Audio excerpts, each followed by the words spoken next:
किंवा काय असेल ते. आता इथलं पण मी पण रेकॉर्डिंग चालू केलेलं आहे, ओके, म्हणजे अदरवाईज तुझं पण चालू कर. ठीक आहे. हो केलंय मी, माझं पण मी सुरू केलंय. ओके. सगळ्यात पहिले मी माझ्या गुरुजनांना वंदन करते आणि आपल्या सर्वांनाही नमस्कार करते.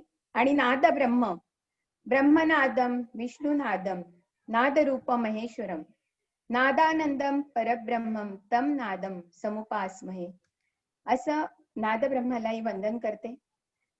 माझा विषय एक सगळ्यांना माहीत असलेला, म्हणजे सगळ्यांच्या आवडीचा, कदाचित त्याच्याबद्दल थोडीफार माहिती जाणून घेण्याचा आहे, तर तो बहुतेक तुम्हाला आवडेल. मी माझा हा प्रबंध इथे तुम्हाला दाखवतीये.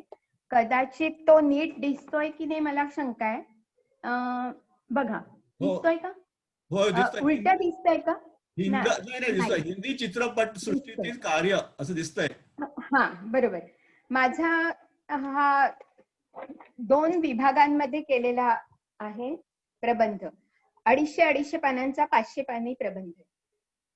याच्यामध्ये माझा विषय असा आहे की महाराष्ट्रातील मराठी संगीतकारांचे चित्रपट सृष्टीतील कार्य. आणि हा माझा विषय मी आपल्या समोर पुढच्या, मी आता एक बोर्ड दाखवते. या बोर्डवर मी लिहून ठेवलेत मुद्दे, कदाचित दिसत असतील, उलटे दिसत आहेत का माहिती नाही. हिंदी चित्रपट संगीत, मराठी संगीतकार, मुद्दे, मी या मुद्द्यांवर बोलणार आहे. पार्श्वभूमी, प्रास्ताविक, विषयाची निवड मी कशी केली ते, विषय प्रवेश, मांडणी, मराठी संगीतकार विशेष उल्लेखनीय, त्यानंतर मुलाखतीचे अनुभव, आणि त्यानंतर होतील प्रश्नोत्तर. अशा स्वरूपात मी थोडंफार तुम्हाला सांगण्याचा प्रयत्न करते. बहुतेक तुम्ही कंटाळणार नाही. जर कंटाळला असाल तर मला तेवढं सांगा कृपया करून. सुरुवात मी करते पार्श्वभूमी. तुम्हाला सर्वांना माहिती आहे की मी शास्त्रीय संगीत काही लहानपणापासून शिकलेली नाहीये. जे पारंपरिक शास्त्रीय संगीत कलाकार असतात, उस्ताद असतात, पंडिता असतात, विदुषी असतात, बहुतेक त्यांचा संगीत प्रवास हा अगदी लहानपणापासून झालेला असतो. परंतु माझ्या बाबतीत ते झालं नाही. मी शाळेमध्ये आपल्या ऑफ पिरियडला काही थोडीफार 1-2-4 शेपटीवाल्या प्राण्यांची वगैरे अशी काही गाणी म्हणायची. त्यानंतर लग्नानंतर आम्ही सेवालिया एसीसी सिमेंट फॅक्टरीमध्ये श्रीकांतची जॉब होता, म्हणून आम्ही तिथे गेलो होतो. तिथे लेडीज क्लब होता आणि जनरल सगळ्यांसाठी क्लब होता. तर मी तिथे पण गाणी म्हणायची बिनधास्तपणे, आणि सगळ्यांना आवडायची हिंदी गाणी. एकदा थोडीशी मी बॅकग्राऊंड सांगतेय पार्श्वभूमी म्हणून. एकदा काय झालं की क्लब मध्ये गाण्याचे सगळेच भोगते असतात, म्हणजे त्यातून चित्रपट संगीत आणि हिंदी ते सगळ्यांनाच, बहुतेकांना आवडतच. तर हिंदी चित्रपट संगीतावर एक आधारित एक स्पर्धा होती. श्रीकांतला बऱ्यापैकी संगीताचं ज्ञान आहे, म्हणजे तो चांगला कानसेन आहे. कारण माझ्या सासूबाई संगीत शिक्षिका, त्यावेळेच्या संगीत रत्न, आणि इंदोरला असायच्या त्या. माझी नणंद सुद्धा MA संगीतातले, म्हणजे मी अक्षरशः म्हणजे शून्य भोपळाच होते एक प्रकारे. कारण शास्त्रीय संगीतातलं मला काही फारसं ज्ञानच नव्हतं. आणि मला श्रीकांतनी प्रोत्साहन दिलं की तू गाणं म्हण. आणि मला माहित नाही की तेव्हा मला ते कुहू कुहू बोले कोयलिया फार आवडायचं. आणि त्यांनी मला पेटीवर असं सांगितलं, अगं वर म्हण, खाली म्हण, असं करत करत मी स्टेजवर, भला मोठा हॉल भरलेला, मी गायले. मला माहित नाही कसं म्हटलं, पण बहुधा चांगलं म्हटलं असावं, कारण सगळ्यांनी खूप टाळ्या वाजवल्या, खूप प्रोत्साहन दिलं, आणि मला पहिलं बक्षीस मिळालं.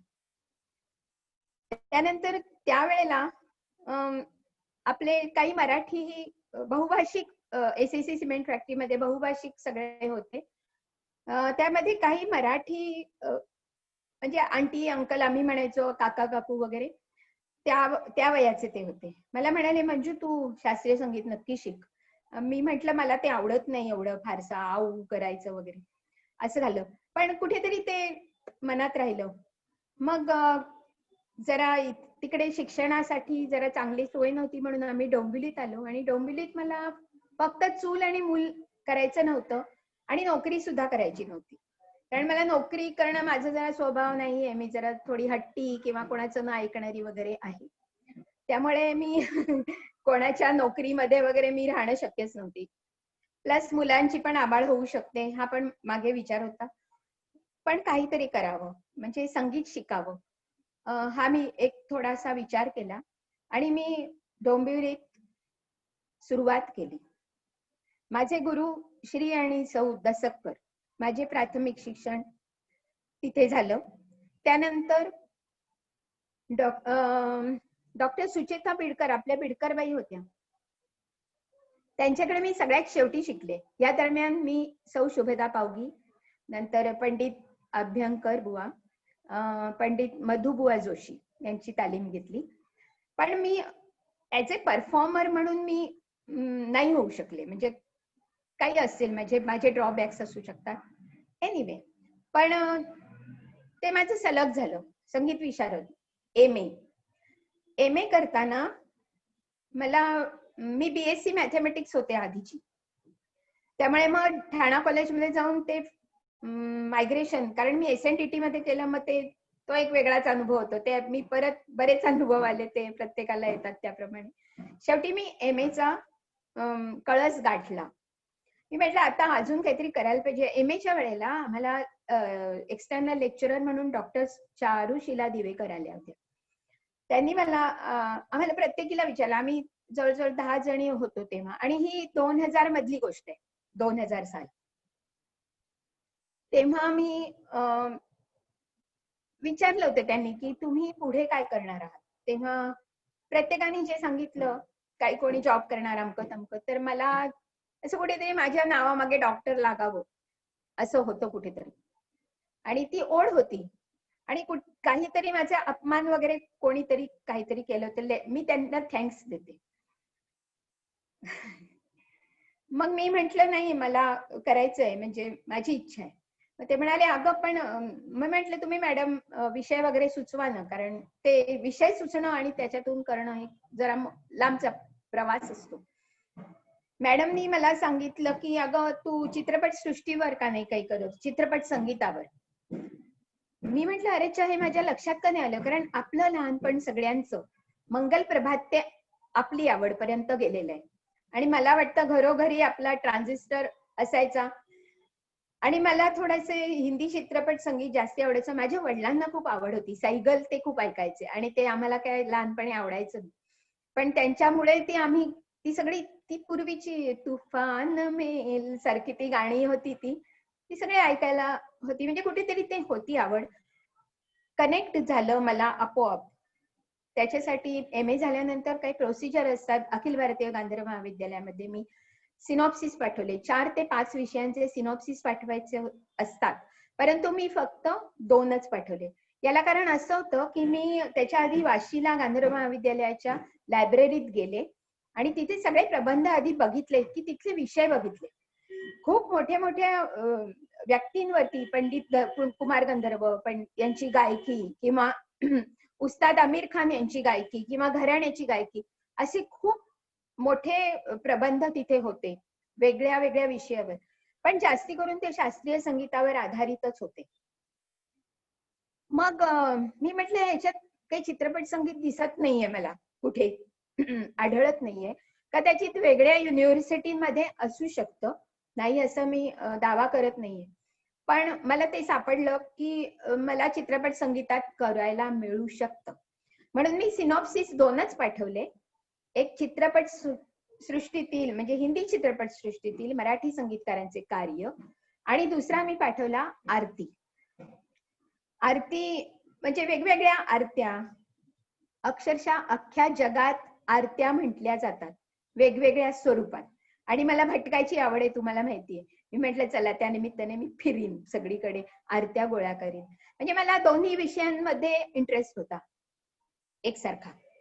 नंतर मला 1 महिन्याभरानंतर त्यांच्याकडून पत्र आलं की अभिनंदन, तुमचा हा विषय, हिंदी चित्रपट सृष्टीतील मराठी संगीतकाराचे कार्य, हा आम्ही निवडलेला आहे आमच्या पॅनलनी, आणि तुम्ही आता याच्यावरती प्रबंध लिहायला सुरुवात करा. हा प्रबंध तुमचा 4 वर्षात पूर्ण झाला पाहिजे. हे पत्र येईपर्यंत मी काहीच डोक्यात ठेवलं नव्हतं. दोन्ही विषय बॅलन्स ठेवले होते. म्हटलं बघू काय मिळतायत का ते पण माहिती नव्हतं. पण माझ्या सुदैवाने तो मिळाला. मग झालं चक्र सुरू डोक्यात. कारण तेव्हा मी सांगते तुम्हाला अंदाजाने 2003 वगैरे झाले होते तोपर्यंत. 2003 ते 2003-4 ची साधारण मला परवानगी मिळाली. मग मी आधी कॉम्प्युटरवरती मराठी टायपिंग शिकून घेतलं. कारण म्हटलं मी तेवढी व्यवस्थित वगैरे नाहीये की मी लिहीन आणि ते मी सांभाळून ठेवीन वगैरे. त्यापेक्षा मला जरा शॉर्टकट म्हणजे मुलांनी मला शिकवलं आणि युजर फ्रेंडली असल्यामुळे मी तसं शिकत गेले. बरहामध्ये मी संपूर्ण टायपिंग मी माझ्या कॉम्प्युटरवर केलं. त्याचा फायदा असा झाला की मी आधी माझ्याकडची जी माहिती होती, मला जे माहित होतं ते मी सगळं टाकलं. ही एक प्रोसिजर होती. आणि त्याच्यानंतर प्रबंध लिहिण्याची एक पद्धत असते. ती पद्धत आधी कशी असते ते मी समजावून घेतलं. याच्यासाठी मी वाशीच्या लायब्ररीत जाऊन आमचे प्रबंध बघितले.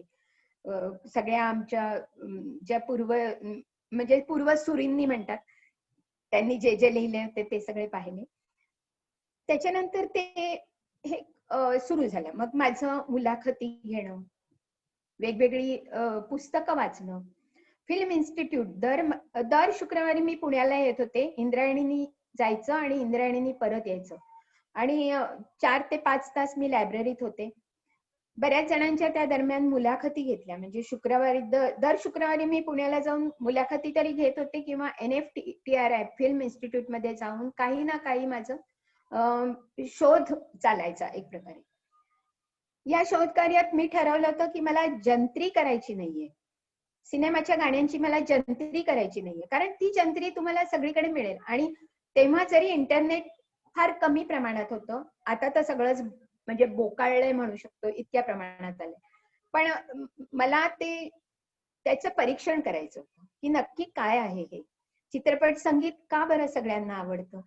हे एकीकडे माझा अभ्यास सुरू झाला. आणि ह्याच्यामध्ये मला सर्वात पहिली मदत केली असेल तर आपला मित्र शेखर जोशी यांनी.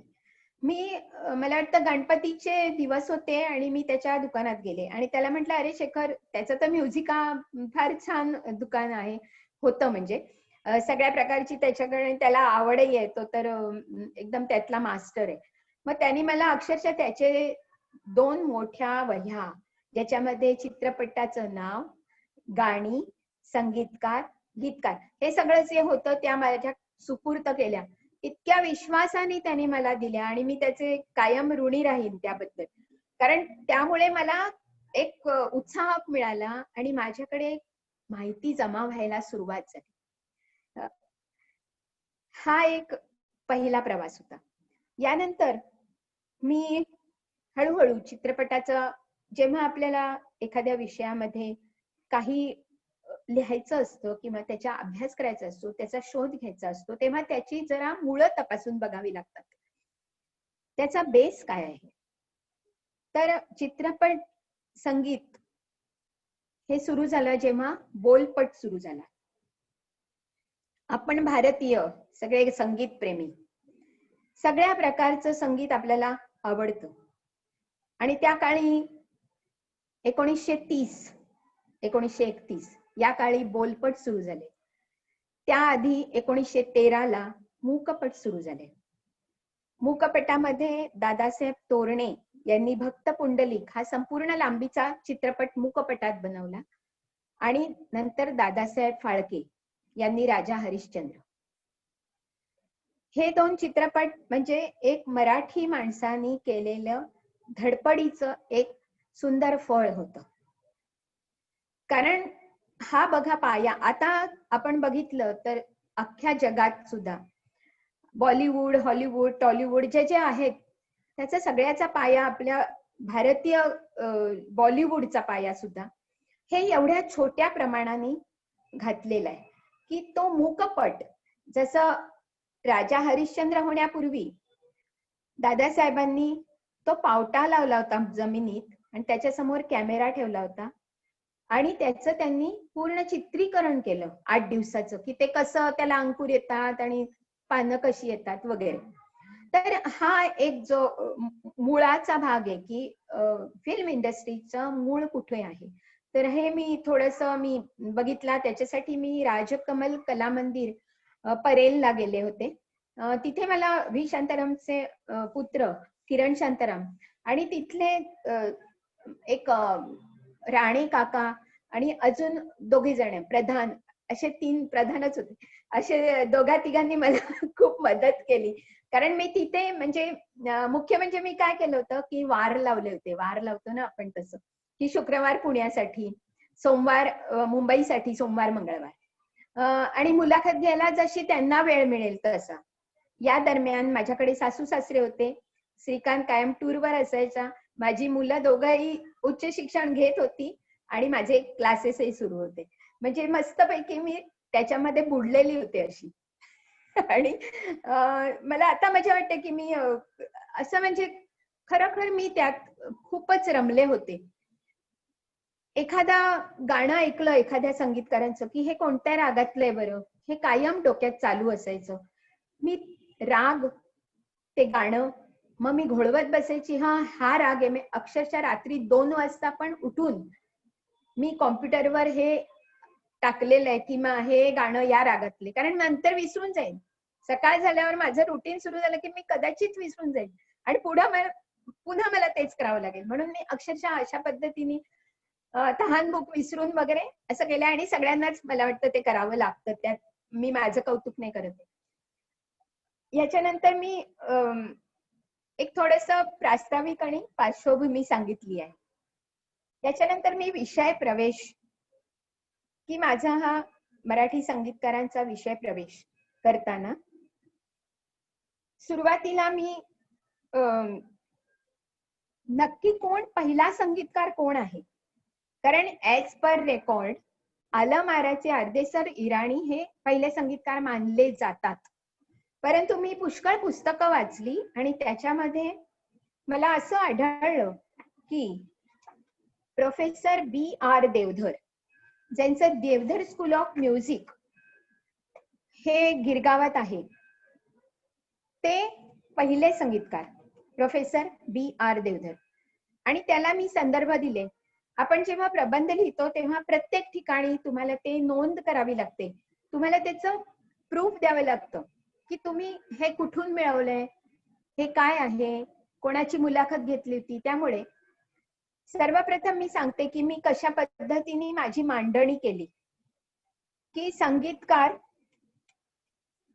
एक घेतला, त्या संगीतकारांना, सगळ्या संगीतकारांना मी आधी क्रोनॉलॉजिकल ऑर्डरनी लावलं, पहिले, दुसरे, तिसरे अशा पद्धतीने, आणि फक्त मराठीच. तर सुरुवात मी केली की मुद्दे असे घेतले होते. पहिला मुद्दा होता संगीतकाराचा गायन क्षेत्रातील प्रवेश. कारण संगीतकार ऍज अ संगीतकार म्हणून कोणाचा जन्म होत नसतो. त्याला खूप चांगली त्याला बॅकग्राऊंड असते, कौटुंबिक म्हणा, सामाजिक म्हणा. त्यामुळे त्याचा गायन क्षेत्रात कसा प्रवेश झाला हे फार असं डिटेलमध्ये न लिहिता एक थोडक्यात लिहिलं. त्यानंतर स्वतंत्र संगीतकार म्हणून त्यांनी कसं काम सुरू केलं. यानंतर त्यांची संगीत देण्याची शैली कशी होती. संगीतकार म्हणून त्यांनी कोणती विशेष गाणी अशी संगीतबद्ध केली. त्यांचे चित्रपट कोणते, त्या चित्रपटातील कोणती गाणी. यानंतर एक मी माझ्या संगीतकारांच्या बद्दलच्या या प्रबंधामध्ये त्यांच्या माहितीबद्दल मी वाद्य आणि वादक यांनाही अग्रस्थानी घेतलंय. कारण आपण संगीत ऐकतो, गायन ऐकतो, गाणं ऐकताना आपल्याला कुठेतरी असा एखादा सतारीचा सुंदर पीस, बासरी वाजते, कधी तबला वाजतो, कधी अजून कोणते इन्स्ट्रुमेंट वाजतात, पण हे कोणी वाजवलेत हे आपल्या डोळ्यासमोर कधी येतच नाही. आणि हे अनेक वेळा मला जाणवलं की चित्रपट संगीतकार, गायक, गीतकार या 3 फॅक्टरच्या व्यतिरिक्त वादक कोण ते आपल्याला समजत नाही, म्हणून मी वादकांचाही याच्यामध्ये समावेश केला. आणि मला सांगायला आनंद वाटतो की जेव्हा मी माझा हा प्रबंध साठी मी परीक्षा दिली, तेव्हा या माझ्या सहभागामुळे वादकांच्या परीक्षक मला 3 परीक्षक आणि 2 निरीक्षक असे 5 जणांनी माझी परीक्षा 3 तास घेतली. आणि तेव्हा त्यांनी त्याच्यामध्ये हा उल्लेख केला की तुम्ही वादकांची पण नावं लिहिलेली आहेत, त्याचा त्यांना आवडला. पुन्हा आपण पहिल्या संगीतकाराकडे वळूया की पहिला संगीतकार प्रोफेसर B.R. देवधर, त्यांनी त्यांच्या पुस्तकामध्ये काही नोंदी केलेल्या आहेत. Professor B.R. देवधर म्हणजे पंडित पलुसकरांचे पट्टशिष्य. पंडित पलुसकर हे ऋषितुल्य व्यक्तिमत्व होतं. त्यांच्या ऋणामध्ये राहणं आवश्यक आहे, कारण ते नसते तर आम्ही बायका कोणी शिकू शकलो नसतो. कारण पूर्वी बायका मुलींनी गाणं शिकणं हे म्हणजे गर्ती म्हणायचे, गर्ती बायांनी शिकायचं नाही, गाणं म्हणायचं नाही, तर ते त्यांचे ऋण कधी फिटणार नाही. तर असं ऋषितुल्य व्यक्तिमत्व असलेले पंडित पलुसकर हे प्रोफेसर देवधरांचे गुरु होते. म्हणजे त्यांना खूप उच्च दर्जाचा शिक्षण मिळालं होतं. पण त्याच्याबरोबर प्रोफेसर देवधर हे मॉडर्न पण होते त्या जमान्यात. त्यांनी व्हॉइस थेरपीवरती अभ्यास केला होता की प्रत्येकाच्या गळ्याची पद्धत वेगळी असते, आवाज वेगळा असतो, आणि हे जे आपले स्वरतंतू आहेत ते कशामुळे अपर, लोअर, रेजिस्टर्स असा त्यांनी खूप चांगला अभ्यास केला होता. आणि खूप असे बुद्धिमान गायक होते. त्यांचे पट्टशिष्य प्रोफेसर देवधरांचे पट्टशिष्य कुमार गंधर्व हे सगळ्यांना माहित असतील तर त्यांच्या कार्यासंबंधी मी एक थोडंसं सांगते की त्यांचं पहिलं जे असतं बोलपटामध्ये पहिलं संगीत देणारे संगीतकार हे प्रोफेसर देवधर. त्यांनी असं लिहून ठेवलंय त्यांच्या पुस्तकात. त्यांनी 3 पुस्तकं लिहिली ज्याच्यामध्ये नावं होती थोर संगीतकार, नंतर डॉक्टर सुरेश चांदवणकर यांनी त्यांच्यावर लिहिलेलं पूर्वासुरींचे सूर आणि संगीतकारांचे कार्य.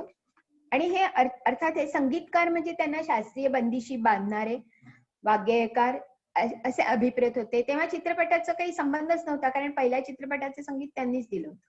त्यामुळे चित्रपटातले संगीतकार वगैरे असं काही भानगडच नव्हतं. हे देताना त्यांनी एक लिहिलं जे आहे त्याचं मी तुम्हाला थोडक्यात सांगते, कारण असे आपल्याला संदर्भ द्यावे लागतात. 6 संदर्भ मी दिलेत आणि त्यावरून प्रोफेसर देवधर हे पहिले संगीतकार हे सिद्ध झालं. आता मला माहिती नाही त्या गॅझेटमध्ये त्यांनी काही बदल केलाय किंवा काय, मला कल्पना नाहीये, पण साधारणपणे अशा पद्धतीने त्यांनी लिहिलेलं आहे असं की हिंदुस्थान आणि युरोप या दोन्ही ठिकाणी आपली गानविद्या याचा झेंडा फडकवणारे प्रोफेसर देवधर हे सुरेश चांदवणकरांनी लिहिलेल्याबद्दल मी वाचून दाखवतेय. यांनी Deodhar school of Indian music या मुंबईतील सुप्रसिद्ध विद्यालयाचे प्रिन्सिपल यांनी सिंधुरा आणि हिंडोल बहार या रागातील शास्त्र शुद्ध चिजांची पहिली रेकॉर्ड काढली. आणि यावरून गान शिक्षण संपादन करणाऱ्या गानरसिकांना ही रेकॉर्ड शास्त्र शुद्ध शिक्षणाची अपूर्व देणगी आहे. हे देवधरांच्या अतिशय मोठ्या व्यक्तिमत्वाचा हा एक छोटासा उदाहरण आहे. यानंतर त्यांनी असं लिहिलंय की माझ्या विद्यालयामध्ये गाणं शिकायला तेव्हा गुजराती समाज खूप होता तिकडे राहणारा गिरगावात Deodhar school of music opera house जवळ त्यांची बिल्डिंग आहे. त्या एरियामध्ये गुजराती समाज खूप होता. त्यामुळे ते त्यांनी प्रोफेसर देवधरांनी लिहिले की आम्ही त्यांचे कार्यक्रम ठरवायचो. आणि हा कार्यक्रम ठरवत असताना सुरुवातीला श्रीकृष्ण फिल्म कंपनी, आता इथे पण माणिकबाई पटेल म्हणजे हे गुजराती आहेत त्यांचा व्यवसाय, त्यांनी विलायतेतून यंत्रसामुग्री आणली आणि त्यांना पहिला बोलपट काढायचा होता. तो त्यांनी मला सांगितलं की तुम्ही त्याचं संगीत द्या आणि त्याचं नाव ठेवलं नकली तानसेन. त्यांना विद्यालयामधल्या अनेक विद्यार्थ्यांचं गायन आवडलं आणि ते गायन त्यांना त्यांच्या चित्रपटात घ्यायचं होतं. आणि अशा प्रकारे प्रोफेसर देवधर हे पहिले संगीतकार झाले.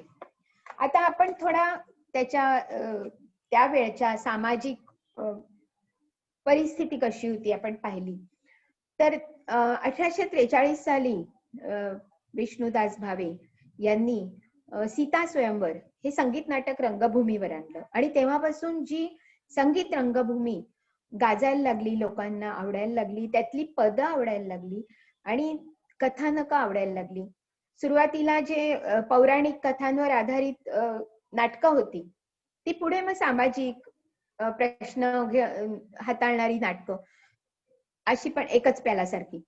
आणि यामधून अतिशय तेजस्वी असा एक नायक किंवा नायिका आपण म्हणू, त्या काळी बायकांना परवानगी नव्हती, त्यामुळे आपले नारायणराव राजहंस म्हणजे बालगंधर्व यांनी ती संगीत रंगभूमी अक्षरशः वेड लावलं, लोकांना झपाटून टाकलं. आणि यानंतर काय झालं की महायुद्धाची एक ढग जमा झाले आणि लोकांना नोकऱ्या करणं आवश्यक पडू लागलं. वेळ कमी मिळायला लागला. संगीत नाटकं रात्रभर चालायची. हळूहळू संगीताची नाटकाची ओसरायला लागली ही लाट. आणि त्याच दरम्यान मूकपट आले. मूकपटाच्या वेळेला चित्रपट हा म्हणजे त्याच्या पडद्यावरती ती पात्र अशी हालचाली करायची आणि त्या पडद्याच्या बाहेर बसून डायलॉग म्हणायचे किंवा गाणी म्हणायचे. अशा पद्धतीने ते मूकपट होता. मूकपटाला लोकांचा इतका चांगला प्रतिसाद मिळाला की संगीत नाटकं ही हळूहळू मागे पडायला लागली. आणि यामुळे काय झालं की संगीत नाटकात काम करणारे कलाकार म्हणजे जे गायक नट होते, त्या काळी सगळे नट गायचे आणि त्यांना चाली बांधून देणारे गोविंदराव टेंबे यांचा मी आता उल्लेख करते. गोविंदराव टेंबे यांनी प्रभात फिल्म कंपनी स्थापन झाल्याबरोबर अयोध्येचा राजा किंवा अयोध्येका राजा हिंदीमध्ये याचं संगीत दिलंय. आता ह्याच्यामध्ये खूप वेगळेपणा यायला लागला होता. काय यायला लागला होता की ह्याच्यामध्ये अर्थात तेव्हा पार्श्वगायनाची पद्धत नव्हती, परंतु गायक नटांच्या तालमी करून घेण्याची त्यांना प्रॅक्टिस होती. गोविंदराव टेंब्यांना व्ही शांतारामांनी जी प्रभात कंपनी 4 भागीदारांसह सुरू केली आणि तिचा मुहूर्ताचा नारळ फोडला कोल्हापूरला. कोल्हापूर ही कलानगरी म्हणून ओळखली जाते. तिथे अक्षरशः कलेचं म्हणजे कलाकार, आता मी जे अभ्यास केला ना, कोल्हापूरचे बॅकग्राऊंड असणारे खूप कलाकार आहेत. आणि त्याच्यामध्ये पुढे फार मोठे संगीतकार झालेले वसंत देसाई ते गोविंदराव टेंब्यांना सहाय्यक म्हणून लाभले. म्हणजे मी लाभले हा शब्द याच्यासाठी वापरते की पुढे मी जाऊन ते थोडस सांगणारच आहे वसंतराव देसाईंबद्दल, की गोविंदराव टेंब्यांना जी संगीत रंगभूमीची सवय होती ही तालमी करून घ्यायच्या नटांकडून आणि गायक नटांनाही सवय होती. ती सवय करण्यासाठी फिल्म कंपनी जरी असली तरी त्या बोलपटामध्ये गायचं कसं, ती वाद्य दिसू नयेत पडद्यावर. कारण संगीत रंगभूमी जेव्हा नाट्य संगीत असतं, समोर छानपैकी तो ऑर्गन वादक असतो, तबला वादक असतो, आणि गायक गात असतात आणि हे प्रेक्षकांच्या समोर सगळं घडत असतं. पण चित्रपटामध्ये तसं कसं करता येणार की एखादी नायिका गातीये एखाद्या बागेमध्ये आणि तिथे तुम्हाला तबला पेटी घेऊन असं बसलं तर ते बरोबर वाटणारही नाही.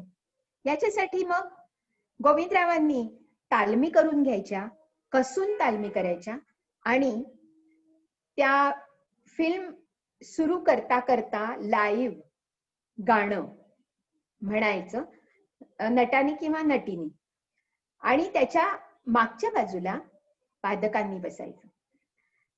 आणि हे जे होतं की याच्यामध्ये हे संगीत देणं हे सगळं नवीन प्रकार होता.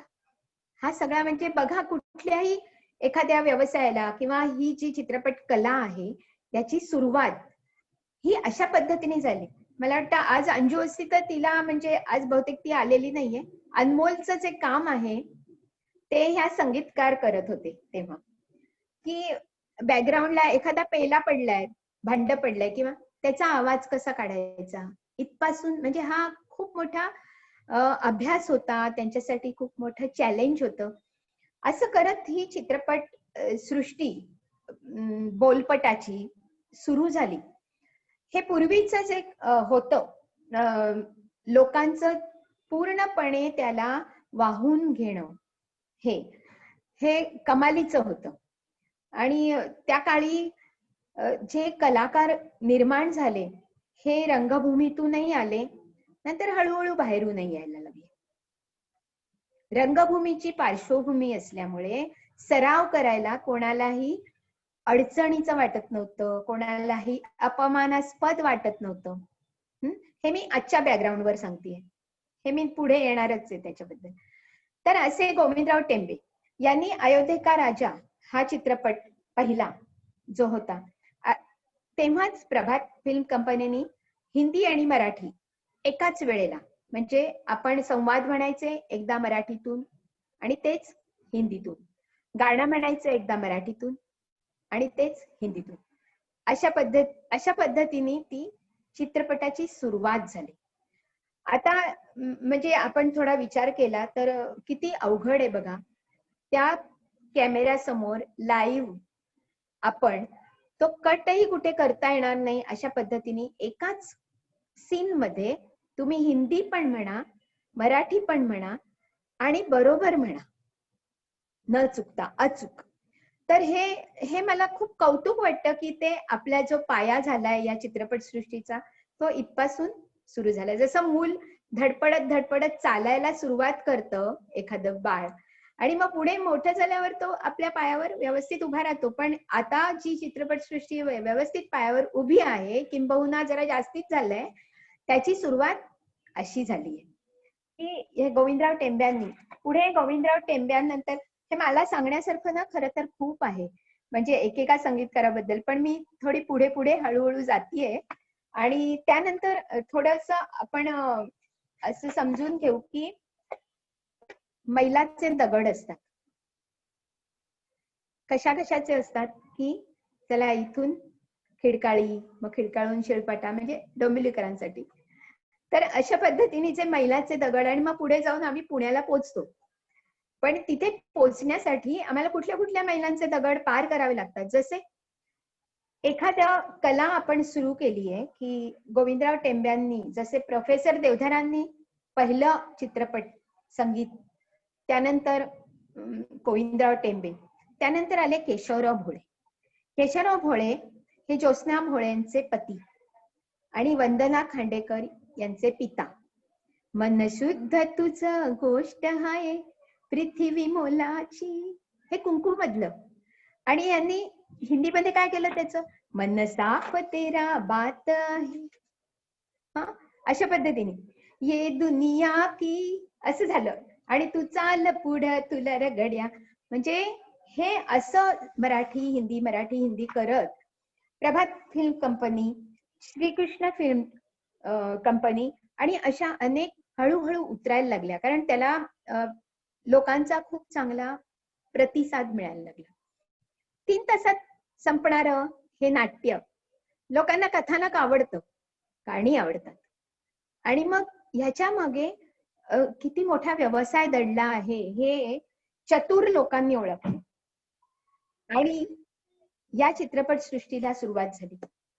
महाराष्ट्रात जशी सुरुवात झाली तशी बंगालमध्ये सुरू झाली, तमिळनाडूमध्ये सुरुवात झाली, आंध्रा तिथे सुरू झाली, आणि मग हळूहळू या दरम्यान हळूहळू आपण स्वातंत्र्याकडे जात होतो. एकीकडे आपला देश स्वतंत्र होण्यासाठी वाट पाहत होता. अनेक स्वातंत्र्यासाठी वेगळे वेगळे स्वातंत्र्य सैनिकांनी आपल्या जीवनाची राख रांगोळी केली. एकीकडे चित्रपट सृष्टी ही सुरू झालेली होती, म्हणजे हे नवीन माध्यमही लोकांना मिळत होतं. त्याच्यामधूनही ब्रिटिशांच्या विरोधात काहीतरी आपण करावं, लिहावं, गाणी मांडावी, गावी, हे पण कुठे कुठे पुढे येऊ लागलं. आपली मराठी चित्रपटसृष्टी सुद्धा त्याच्या सोबतच अशी पुढे जाऊ लागली. केशवराव भोळ्यांचा एक किस्सा थोडक्यात सांगते. म्हणजे त्यांची कन्या वंदना खांडेकर हिला मी पुण्याला भेटले होते. त्या प्रभात गल्ली क्रमांक 2 की 3 तिथे राहतात. त्यांनी मला मुलाखत देताना सांगितलं की माझे आई आणि पप्पा खूप उच्च दर्जाचे कलाकार आणि आम्ही घरातच असायचो. पण एकदा पप्पा घरात होते काही निमित्ताने, कारण ते दोघंही पुष्कळदा असे दौऱ्यावर बाहेर असायचे. एकदा ते घरात होते आणि सारखे आमच्या स्वयंपाकघरातले जे तांबे असतात ना, पाण्याच्या लोट्या तांबे, ते सारखे वाजवून बघायचे आणि मग नाही काठीने त्याच्यावर वाजवायचे. नाही नाही काही जमत नाही, काही जमत नाही असं करत करत म्हणे इतके त्यांनी ते सगळं करत बसले. आम्ही म्हंटल अहो, आम्ही लहान होतो म्हणे, आम्ही म्हंटल की अहो पप्पा करताय काय तुम्ही? काही नाही ग, त्या सुराचा तांब्या मला मिळत नाहीये. कोणत्या सुराचा तांब्या? तर ते मुंबईला भांडी बाजारात गेले आणि तो तांब्या घेऊन आले जो त्यांना सुराचा हवा होता. कोणत्या गाण्यासाठी? ते कुंकू चित्रपटामध्ये एक तांब्या घरंगळत जातो आणि त्या घरंगण्याच्या बरोबर त्या सुरामध्येच एक थाराच्या हे गाणं सुरू होतं. तर तो सूर मॅच होण्यासाठी त्यांनी भांडी बाजार पालथा घातला माझ्या पप्पांनी.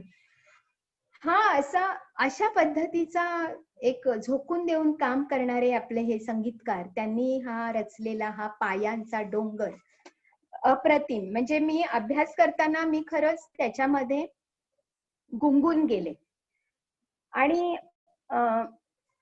खरोखर मला म्हणजे मी त्या चित्रपटसृष्टीची कृतज्ञ राहीन एका प्रकारे, की मला हे खूप अभ्यासाला मिळालं आणि मला त्याच्यात मजा आली. आणि जेव्हा कोणत्या गोष्टीत आपल्याला मजा वाटते ना, तेव्हा आपल्याला ते काम करायला पण काही वाटत नाही. काही रात्र आहे, सकाळ आहे, काही नाही, कधीही सुट्टी आहे, अमकं तमकं काही नाही. ठीक आहे. याच्यानंतर मी थोडासा पुढे जाते, कारण हे माझ्याकडे 72 संगीतकारांची माहिती आहे आणि मी सगळं काही एका आपल्या ह्याच्यात सांगू नाही शकणार आहे. पण मी थोडीशी पळते थोडं थोडं मध्ये मध्ये. पण माइलस्टोन मी जे मैलाचे दगड म्हटले त्याच्यामध्ये आले मास्टर कृष्णराव. मास्टर कृष्णरावांनी काय केलं की शास्त्रीय संगीतात ते उत्तम गायक होते शास्त्रीय संगीतात, परंतु त्यांनी चित्रपट संगीताची जेव्हा जबाबदारी स्वीकारली आणि ती सुद्धा अतिशय चांगल्या प्रकारे त्यांनी निभावली. तुम्हाला त्यांची गाणी माहितच असतील की त्याच्यामध्ये बघा, धुंद मधुमती रात रे नाच रे, माहितीये हे गाणं? माहितीये तुम्हाला? हा किचक वध मधलं गाणं आहे आणि तसंच हिंदीमध्ये पण आहे. त्याच्या आधी एक टणत्कार होतो, तो गिटारचा आहे आणि ह्याची कॉपी सगळ्या संगीतकारांनी केली आणि त्यांनी सुधीर फडक्यांनी तर कबूल केलं की हो मी याचा वापर केलेला आहे.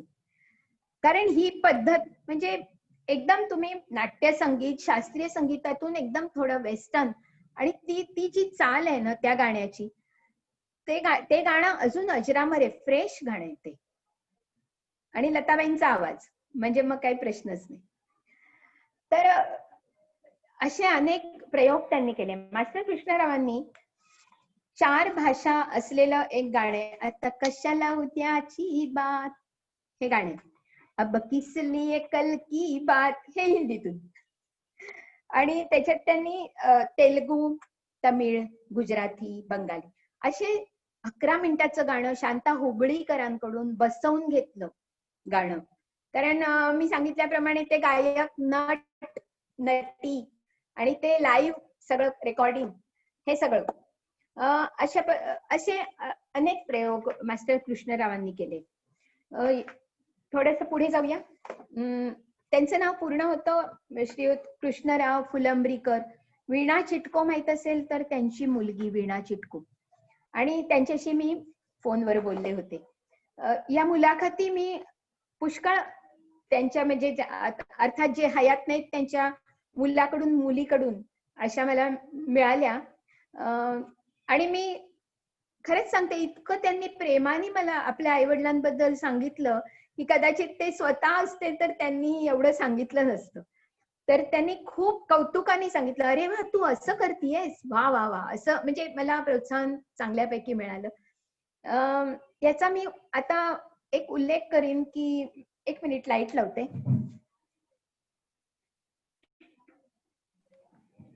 बाय द वे, अजून ते 40 मिनिटाचा ब्रेक काय आलेला दिसत नाहीये. कदाचित आपला मंजूचा एवढा इंटरेस्टिंग चालू आहे, कंटिन्यू करा, त्याने अलाव केलेलं दिसतंय. कंटिन्यू खरं आता झालंय. 1 तास होऊन गेला, खरा ब्रेक यायला पाहिजे होता, पण येत नाही. Manju, this is very good, you are doing very. Go ahead, go okay, ahead. Thank you. हा, ठीक आहे. तर आता मी सांगत होते की एक उल्लेख करते की आपल्या आईवडिलांबद्दल अभिमानाने बोलण्यासारखी परिस्थिती आईवडिलांनी स्वतःनी निर्माण केली पाहिजे, तर मुलं बोलतील, हे पण आहे. तर तशी परिस्थिती पंडित वामनराव सडोलीकर हे शास्त्रीय संगीतातले गुरु, म्हणजे गुरु पण होते, परफॉर्मर पण होते, गायक पण होते, म्हणजे चांगल्या उच्च दर्जाचे. आणि त्यांनीही चित्रपटाला संगीत दिलं होतं. मी यासाठी विदुषी श्रुती सडोलीकर यांच्याकडे गेले होते.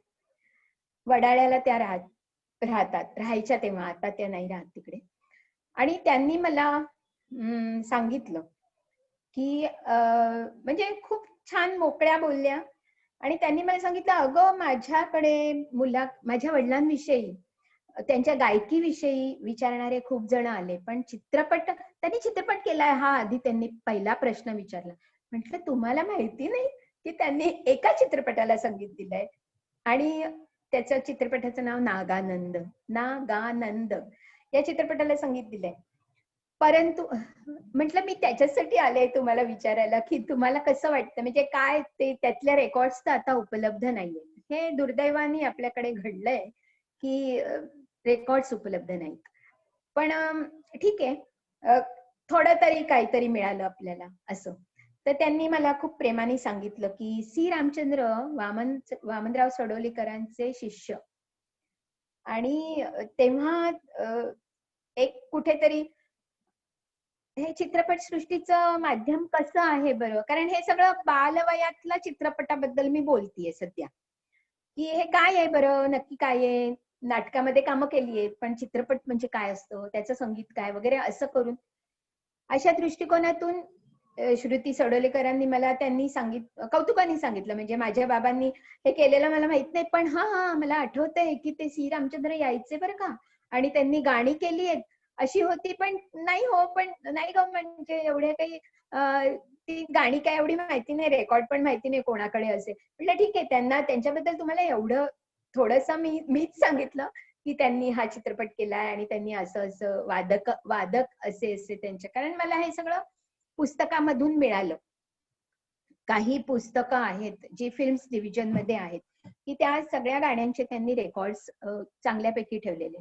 तर त्यांचाही मला एक म्हणजे उपकारच आहेत की ते मला सगळं मिळालं मॅटर.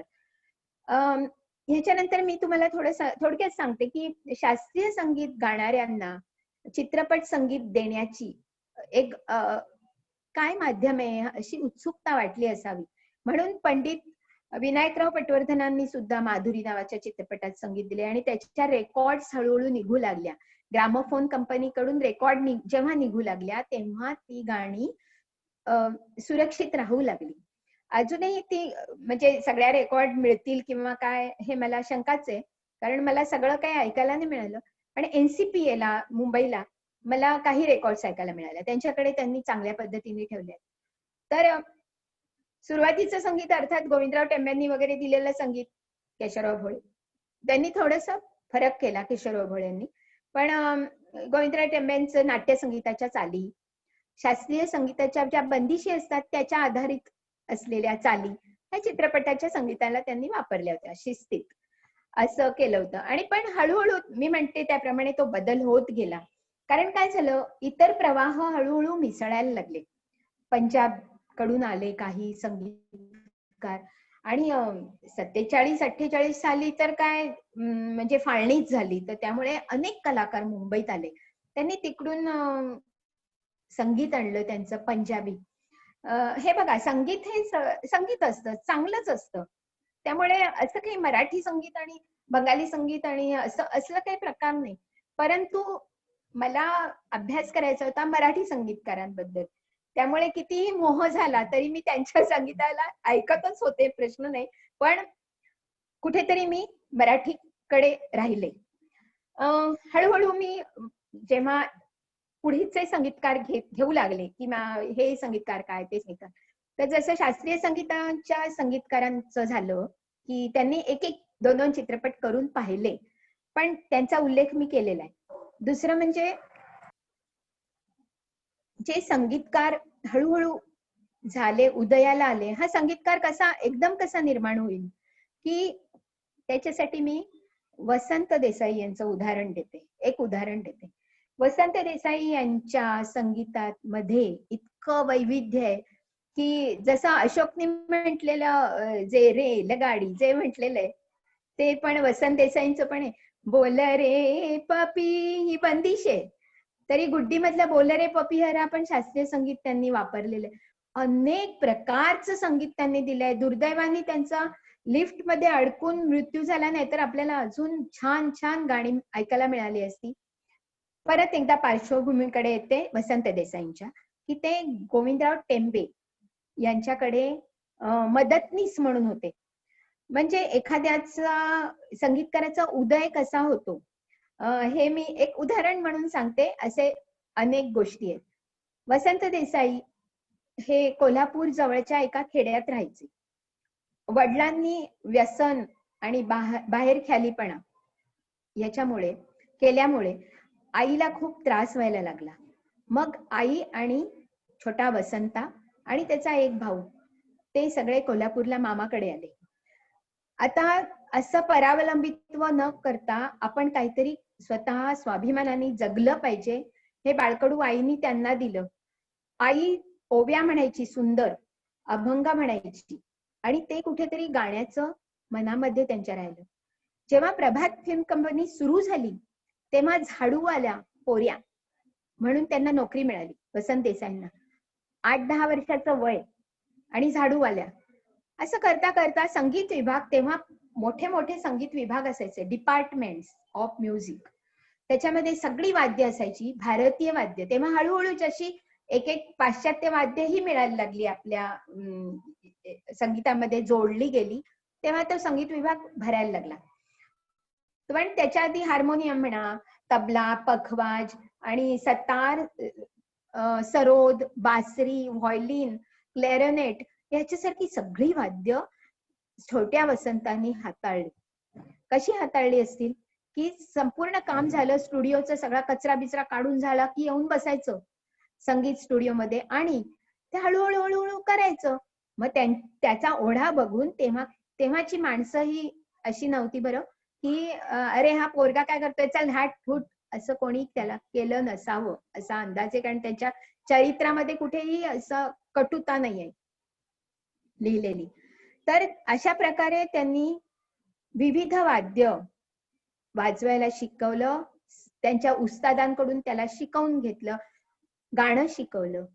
अयोध्येका राजामध्ये जय जय श्रीराम म्हणून एक सुरुवातीला एक गाणं आहे, त्याच्यामध्ये वसंत देसाईचा कोवळा आवाज आहे.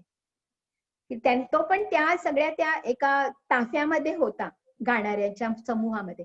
तर अशा प्रकारे सुरू झालेला वसंत देसाईंचा प्रवास हळूहळू स्वतंत्र संगीतकार म्हणून पुढे झाला. संगीतकार वसंत देसाई यांचं नाव हे फार फार आदराने घेतलं जातं. याला कारण त्यांनी केलेला अभ्यास. असं कुठूनही उचलेगिरी त्यांनी केलेली नाही, की हे संगीत इकडून घेतो, हे मी आफ्रिकाचं घेतो संगीत, हे कुठून तरी मी आणखीन आदिवासींकडून घेतो आणि जोडून एक गाणं तयार करतो. कुठेही नाही, सगळं ओरिजिनॅलिटी. हा, पण त्यांनी बंदिशी मात्र घेतली. जसं मी उदाहरण दिलं मिया मल्हारचं, मिया मल्हारची बंदिशी आहे, बोल रे पपी, तसं बोल रे पपी हरा, ते गाणं वाणी जयरामकडून त्यांनी गाऊन घेतलं.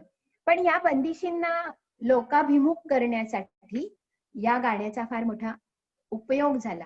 कारण ज्यांना शास्त्रीय संगीत आवडत नाही, ते म्हणतात शास्त्रीय संगीत म्हणजे बोजड, हे काय, हे याच्यामध्ये काय असतं असं. पण असं नाहीये, ती कुठेतरी लोकाभिमुख करण्याची पण आवश्यकता या संगीतकारांनी आवडून घेतली.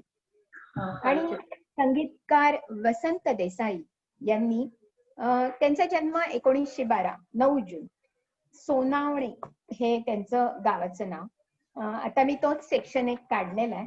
आणि त्यांच्या कालावधी 1942 ते 1952, त्यानंतर 1953 ते 1963, 1964 ते 1976 त्यांच्या मृत्यूपर्यंत हा 3 मोठ्या प्रवासाचा, त्यांचा संगीत प्रवासाचा टप्पा हा खूप चांगल्या चांगल्या गाण्यांनी वेढलेला आहे. आणि तुम्हाला पण सगळ्यांना ती गाणी माहिती आहेत. याच्यामध्ये एक उल्लेखनीय, वसंत देसाईंनी गाणं कसं पुढे नेलं, पार्श्वसंगीत आणि कोरसचा त्यांनी फार चांगला उपयोग करून घेतला. तुम्हाला माहित असेल, ए मालिक तेरे बंदे हम, ते जे गाणं आहे त्याला कोरस किती छान आहे. ऐसे हो हमारे करम. तर हा हे एक उदाहरण दाखल अशी अनेक कोरस गीतं, त्यांची युगल गीतं ही अतिशय नंतर प्रसिद्ध झाली. गुड्डी मधलं हमको मन की शक्ती देना हे केदार रागावर आधारित गाणं. तर हा एक वसंत देसाई एक स्वतंत्र चॅप्टर होऊ शकतो. आणि याच्यानंतर लगेच एक संगीतकार, अजून मोठे संगीतकार ज्यांचाही मी एक स्वतंत्र चॅप्टर होऊ शकतो असा उल्लेख करीन, कारण ते म्हणजे अण्णासाहेब चितळकर उर्फ सी रामचंद्र. तर यांचाही प्रवास वामनराव सडोलीकरांच्या नागानंद मध्ये काम करण्यापासून झाला. आणि त्यांचे चरित्र मला फिल्म इन्स्टिट्यूट मध्ये वाचायला मिळालं. म्हणजे अक्षरशः मंत्रमुग्ध होऊन मी वाचलं ते, की त्यांनी कसे सगळे वेगळे वेगळे प्रकारे प्रयोग केले. एक सहज मला आठवलं की मागच्या आठवड्यात मी लुडो नावाचा मराठी नवा पिक्चर बघितला होता अभिषेक बच्चनचा. त्याच्यात पण ओ बेटाजी हे गाणं आहे, हे आपल्या सी रामचंद्रचं. आणि त्यांनी अलबेलानी अक्षरशः गाजवून टाकले. चित्रपट सृष्टी म्हणजे खळबळून उठली.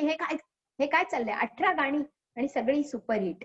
म्हणजे धीरे से आचारी या लोरी पासून की भोली सुरत इथपर्यंत त्यांनी नेलं. आणि त्यांनी पाश्चात्य संगीत भरपूर वापरलं. पण कुठेही आपली भारतीयत्व त्याच्यातून निघालेलं नाही. हे भारतीय संगीत त्यांनी त्याच्यासोबत ठेवलेलं आहे. ये जिंदगी उसी की है हे गाणं किती सुंदर, लताबाईंचं. असे अनेक गाणी. तर मी थोडी पुढे जाते कारण मी इथे रेंगाळीन उगाचच.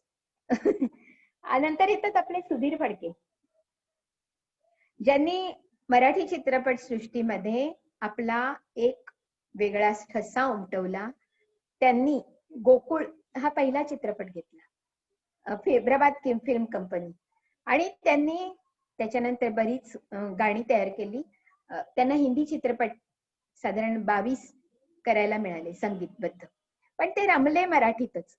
पण उल्लेखनीय म्हणजे त्यांचं आता खुश है जमाना आज पहिली तारीख है हे त्यांचं गाणं, पहिली तारीख चित्रपट. नाहीतर ज्योती कलश छलके हे त्यांचं गाणं भूप रागातलं. आणि ह्या गाण्याबद्दल त्यांनी चरित्रामध्ये लिहिलंय की हे गाणं मी मास्टर कृष्णरावांच्या गाण्यांमधून इन्स्पायर झालो, तिथून मी घेतलं. त्यांना मला ती सुरावट त्याच्यातून मिळाली. म्हणजे हा भूपराग आहे, सा रे ग प ध सा सा ध प ग रे सा, हे भूपरागातलं गाणं आहे. तर ते त्यांनी खूप सुंदर अशी गाण्यांची, म्हणजे त्यांच्या कारकिर्दीत ही जी गाणी घडली ती अजून सुधीर फडक्यांनी मराठी संगीत कुठेतरी अजून पोचवलं असतं. कुठेतरी मराठीपणा त्या गाण्यात आपल्याला सापडतो. तर हे असं सुधीर फडक्यांनी सुद्धा त्या गाण्यांमध्ये योगदान दिलेलं आहे. यानंतर मी पुढे जाते थोडी की स्नेहल भाटकरांचं तुम्हाला माहित असेल कभी तन्हाइयों में यूं हमारी याद, हे जे गाणं आहे, याद आएगी, मुबारक बेगम यांचं. तर ते केदार शर्मानी त्यांना संधी दिली आणि हमारी याद आएगी नावाचा चित्रपट, या गाण्याने तो अजरामर झाला. म्हणजे स्नेहल पटकर म्हणजे काय, हमारी याद आएगी मधलं गाणं, कभी तन्हाइयों, इतकं त्यांचं योगदान आहे. हा माझा भाग पहिला इथे मी संपवतीये. आता भाग दुसऱ्याकडे मी वळते आणि हा मी कालखंडानुसार केल्यामुळे आता ह्याच्यामध्ये सगळ्यात पहिले येतात 1948च्या 55 मध्ये. तुला ब्रेक घ्यायचा असेल तर ब्रेक घे, पाणी पिणी प्यायचं. नाही मी बोलू शकते. व्हेरी गुड, मग कर. तुम्हाला कंटाळा येत नाही तोपर्यंत मी बोलू शकते. मस्त आहे, व्हेरी इंटरेस्टिंग, एकदम छान. थँक्यू. तर 1955ला एन दत्ता, तुम्हाला नाव माहित असेल, म्हणजे दत्ता नाईक यांनी पहिला चित्रपट केला. याची पार्श्वभूमी काय की ते एस.टी. बर्मनचे सहाय्यक होते. एस.टी. बर्मनचे सहाय्यक, आणि त्यांची गाणी म्हणजे अक्षरशः सांगू का, विविध फुलांनी भरलेला एक गुच्छ कसा असतो, म्हणजे त्याच्यामध्ये त्यांनी खूप वैविध्य आणलं. म्हणजे कुठेही एस.डी. बर्मनचे सहाय्यक असून काम केलेलं असून सुद्धा त्याची कॉपी केली नाही आणि स्वतंत्र संगीत दिलं एन दत्ता यांनी. त्यांचं देशभक्तीपर, म्हणजे देशभक्तीपर गीतं ही जी असतात ती खरोखर ऐकताना आपल्याला आतून जाणवलं पाहिजे की खरोखर ही देशभक्तीची भावना निर्माण होतीये, किंवा एक सर्व धर्म सहभाव जो असतो तो कुठेतरी, जसं तू हिंदू बनेगा न मुसलमान बनेगा, हे जे गाणं आहे हे त्यांचे इंसान की औलाद है इंसान बनेगा, हे त्यांचं गाणं आहे. म्हणजे हे गाणं आपण शांतपणे ऐकलं ना तर खरोखर वाटतं की खरोखर कशाला हे हिंदू मुसलमान वगैरे या धर्माच्या भिंती कशाला हव्यात. तर तो इंसान, माणूस होणं हे महत्वाचं आहे. अशा प्रकारे त्यांच्या युगलगीत पण खूप गाजलेली आहेत. थोडीशी मी पुढे जाते. धूल का फूल या चित्रपटातलं त्यांनी एक प्रयोग केला. तुम्हाला सतारीचे बोल माहित असतील, दा दिर दारा दिर दारा दा, कासे कहूं मन की बात, हे त्यांचं गाणं आहे. धूल का फूल मधली गाणी खूप गाजली. आणि त्यांनी अजून एक केलं होतं, एक बंदिश आहे शुद्ध सारंग रागातली. तर ती बंदिश जी आहे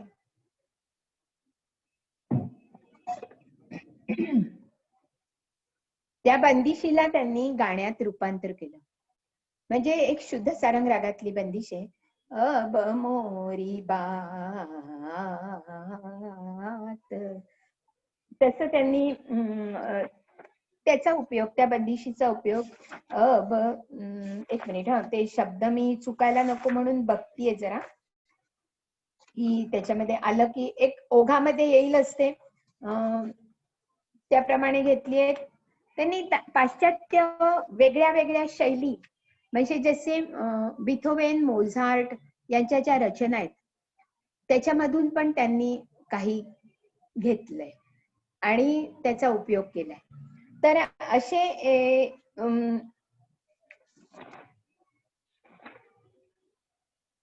साधारणपणे त्यांच्या भक्तिगीतापासून आपण घेतलं तर पाश्चात्य संगीतापर्यंत हा प्रवास त्यांचा झालेला आहे. मोहम्मद रफी, सुमन कल्याणपूर, लता मंगेशकर, आशा भोसले, हेमंत कुमार, मुकेश, महेंद्र कपूर हे तेव्हाचे, आणि किशोर कुमार हे तेव्हाचे सगळे गायक कलाकार, हे सगळ्यांनी एन दत्ता यांच्याकडे गायलेले. कारण सगळे गायक सगळ्या संगीतकारांकडे गातील असं नाही, त्याच्यामध्ये पॉलिटिक्स पण त्या काळी मग नंतर सुरू झालं. कारण हे आता मी तारुण्यातलं सांगतेय, चित्रपटसृष्टीतल्या, की ते कुठेतरी मग यायला लागले, काहीतरी एक वेगळे प्रवाह त्यामध्ये जोडले गेले आणि एक पॉलिटिक्स सुरू झालं चित्रपटात सुद्धा. पण आपण त्याच्याकडे जाणार नाही आहोत. मी एक पुढचं उदाहरण सांगते. एन दत्ता म्हणजे दत्ताराम वाडकर, सॉरी दत्ता नाईक झाले, आता दत्ताराम वाडकर, मास्टर दत्ताराम हे त्यांचं नाव. तुम्हाला मी गाणी सांगितली तर कदाचित लक्षात येतील की चुन चुन करती आई चिडिया डाल कदारा आई चिडिया मोर भी आया. ते हे जे बालगीत आहे ह्याच्यामध्ये त्यांनी सगळ्या प्राणी आणि पक्ष्यांची आवाज घेतलेत. हे होते मास्टर दत्ताराम यांनी शंकर जयकिशन यांच्याकडे सहाय्यक म्हणून काम केलं. आणि ते कशाचे स्पेशलिस्ट होते की ते ढोलकी म्हणजे सगळी तालवाद्य, ते कॉंगो म्हणा किंवा तबला इव्हन, आणि पाश्चात्य तालवाद्य सुद्धा, या सगळ्याचे मास्टर होते ते. आणि एकदा म्हणजे एक किस्सा मी त्यांच्या संदर्भातला वाचला होता की त्यांनी सहाय्यक म्हणून काम करता करता स्टुडिओमध्ये शंकर जयकिशन आलेले नव्हते, तोपर्यंत मास्टर दत्ताराम म्हणाले की काहीतरी मी करतो, म्हणून त्यांनी स्वतःच ढोलकी घेतली आणि त्याच्यावर एक ताल ठेका सुरू केला. आणि तो ठेका होता ढाक चिक ढाक चिक ढाक चिक ढाक चिक असा ताल. आणि तो ठेका बाहेरून ऐकला शंकर जयकिशनाने. अरे दत्तू क्या कर रहा है, क्या बजा रहा है, म्हणजे हे सगळं लिहिलंय बरं का पुस्तकामध्ये हे डायलॉग्स, की क्या बजा रहा है, नाही ऐसे ऐसे म्हणून असं करून त्यांनी हे केलं. पण मग तो नाही नाही नाही बजाव बजाव म्हणून हा ठेका त्यांनी अनेक गाण्यांमध्ये वापरला. आणि हा ठेका दत्तू ठेका या नावाने प्रसिद्ध झाला चित्रपट सृष्टीमध्ये. आता या क्षणाची मला माहिती नाही, परंतु तेव्हा जेव्हा मी सगळ्यांच्या मुलाखती घेतल्या आणि दत्तू ठेक्याबद्दल त्या संगीतकारांना विचारलं, तेव्हा लक्ष्मीकांत प्यारेलाल पैकी प्यारेलालजींनी सांगितलं, हो हम तो बहुत यूज किया, हमने तो बहुत यूज किया उसका दत्तू ठेका. तर असा हा दत्तू ठेका. यांचं अजून एक वैशिष्ट्य थोडक्यात सांगते की एक शास्त्रीय संगीतातला एक ताल असा मानला गेलेला झपताल, धी ना धी धी ना ती ना धी धी ना, हा अवघड ठेका आहे. साधारणपणे केहरवा म्हणजे धागी नती नक्क धीन किंवा दादरा धादीना धातीना किंवा रूपक ती तीना धीना धीना ती तीना धीना धीना असे ठेके वापरण्याची जास्ती पद्धत होती. परंतु दत्ताराम मास्टर दत्ताराम यांनी तुमच्या ओळखीचं गाणं असावं ते, आसू भरी है जीवन की राहे, हे जे गाणं आहे हे धीना धी धीना तीना धी धीना आसू भरी ह्याच्यात बसवलं. आणि ते कसं बसवलं त्याची पण एक गोष्ट आहे, थोडक्यात सांगते. असं ना मला खूप मोह होतोय, तुम्हाला मी खूप सांगीन असं, पण कंटाळू नका कृपया. तर त्याच्यामध्ये त्यांनी दत्तारामांचे, हे मी सगळ्यांची संगीतकारांची चरित्र सुदैवाने मला वाचायला मिळाली बऱ्याच लायब्ररीमध्ये, काही या लायब्ररीत काही त्या लायब्ररीत, असं करत मला अनेक ठिकाणी वाचायला मिळाली. त्यापैकी मी सांगते, दत्तारामांनी लिहिलंय की हे गाणं मला जरा वेगळं हवं होतं. कशाला वेगळं हवं होतं की आपण म्हणतो ना की नाही मला ना माझं काहीतरी हवं वेगळं, मला काही कोणाची कॉपी नाही करायची किंवा असं नाही, मी काही म्हणजे असं कोणी म्हंटल ना की अरे तू थेट कुमार गंधर्वांसारखा गातोय, तर तो जो जातीवंत गायक असतो ना तो त्याला कुठेतरी अपमानास्पद वाटेल की का मी माझं गाणं गाणार, मला दुसऱ्यांचं नको. अशा पद्धतीने मास्टर दत्तारामांना सुद्धा असं वाटलं नाही काहीतरी वेगळं पाहिजे. तर त्यांनी काय केलं की त्यांच्या स्टुडिओ, जो संगीताचा स्टुडिओ होता, त्यांचा एका संगीत विभाग होता, तिथे त्यांनी सांगितलं की सगळ्या कामगारांना किंवा तिथल्या लोकांना सांगितलं, अरे तुम लोग जाओ मैं बाद में आता हूं. रात्रभर अक्षरशः कोंडून घेतलं त्यांनी. आणि काय वेगळं पाहिजे, कारण हे असं काहीतरी नवीन निर्माण करण्यासाठी खूप ती मनाची एक त्याच्यावर पकड पाहिजे, एक संस्कार पाहिजे गायनाचा. आणि तालामध्ये तर हे खूप प्रवीण होते. त्यामुळे त्यांनी म्हटलं नाही, झपताला आतापर्यंत एकही रचना झालेली नाहीये, तर आपण त्याच्यात करूया. म्हणून त्यांनी हे गाणं तयार केलं. आणि ते खूप जे जाणकार आहेत त्यांना त्याच्यामधला भाव कळला, त्याच्यामधलं सौंदर्य कळलं. आणि ते जरी आंसू भरी है ये जीवन की राहे, कोई उनसे कह दे हमें भूल जाए, हे जे गाणं आहे ना, ह्याला तो झपताल इतका परफेक्ट बसलाय. तुम्ही एकदा आता याच्यानंतर एकदा ऐकून बघा, मुद्दामून तालासाठी. खरोखर खूप छान गंमत येते. याच्यानंतर मी पुढे जाते. लक्ष्मीकांत कुडाळकर आणि प्यारेलाल शर्मा, ही जी जोडी लक्ष्मीकांत प्यारेलाल, ही जोडी यांनी 500 चित्रपट केले. आणि आपण आपलं तारुण्य त्यांची गाणी ऐकतच पुढे गेलंय. बॉबीची गाणी ऐकली आहेत आपण, बरोबर? तर ती गाणी मी, शुभा आणि आम्ही सगळ्यांनी पुण्याला तो चित्रपट पाहिला होता, बॉबी. तर हे एवढं मोठी रेंज आहे 500 चित्रपटांची. मी या संदर्भात गेले होते प्यारेलालजींकडे. व्यवस्थित अपॉइंटमेंट घेऊन गेल्यामुळे सोडलं त्यांनी गुरख्यानी आतमध्ये. गेल्याबरोबर प्यारेलालजींची जी बायको आहे ती मराठी आहे.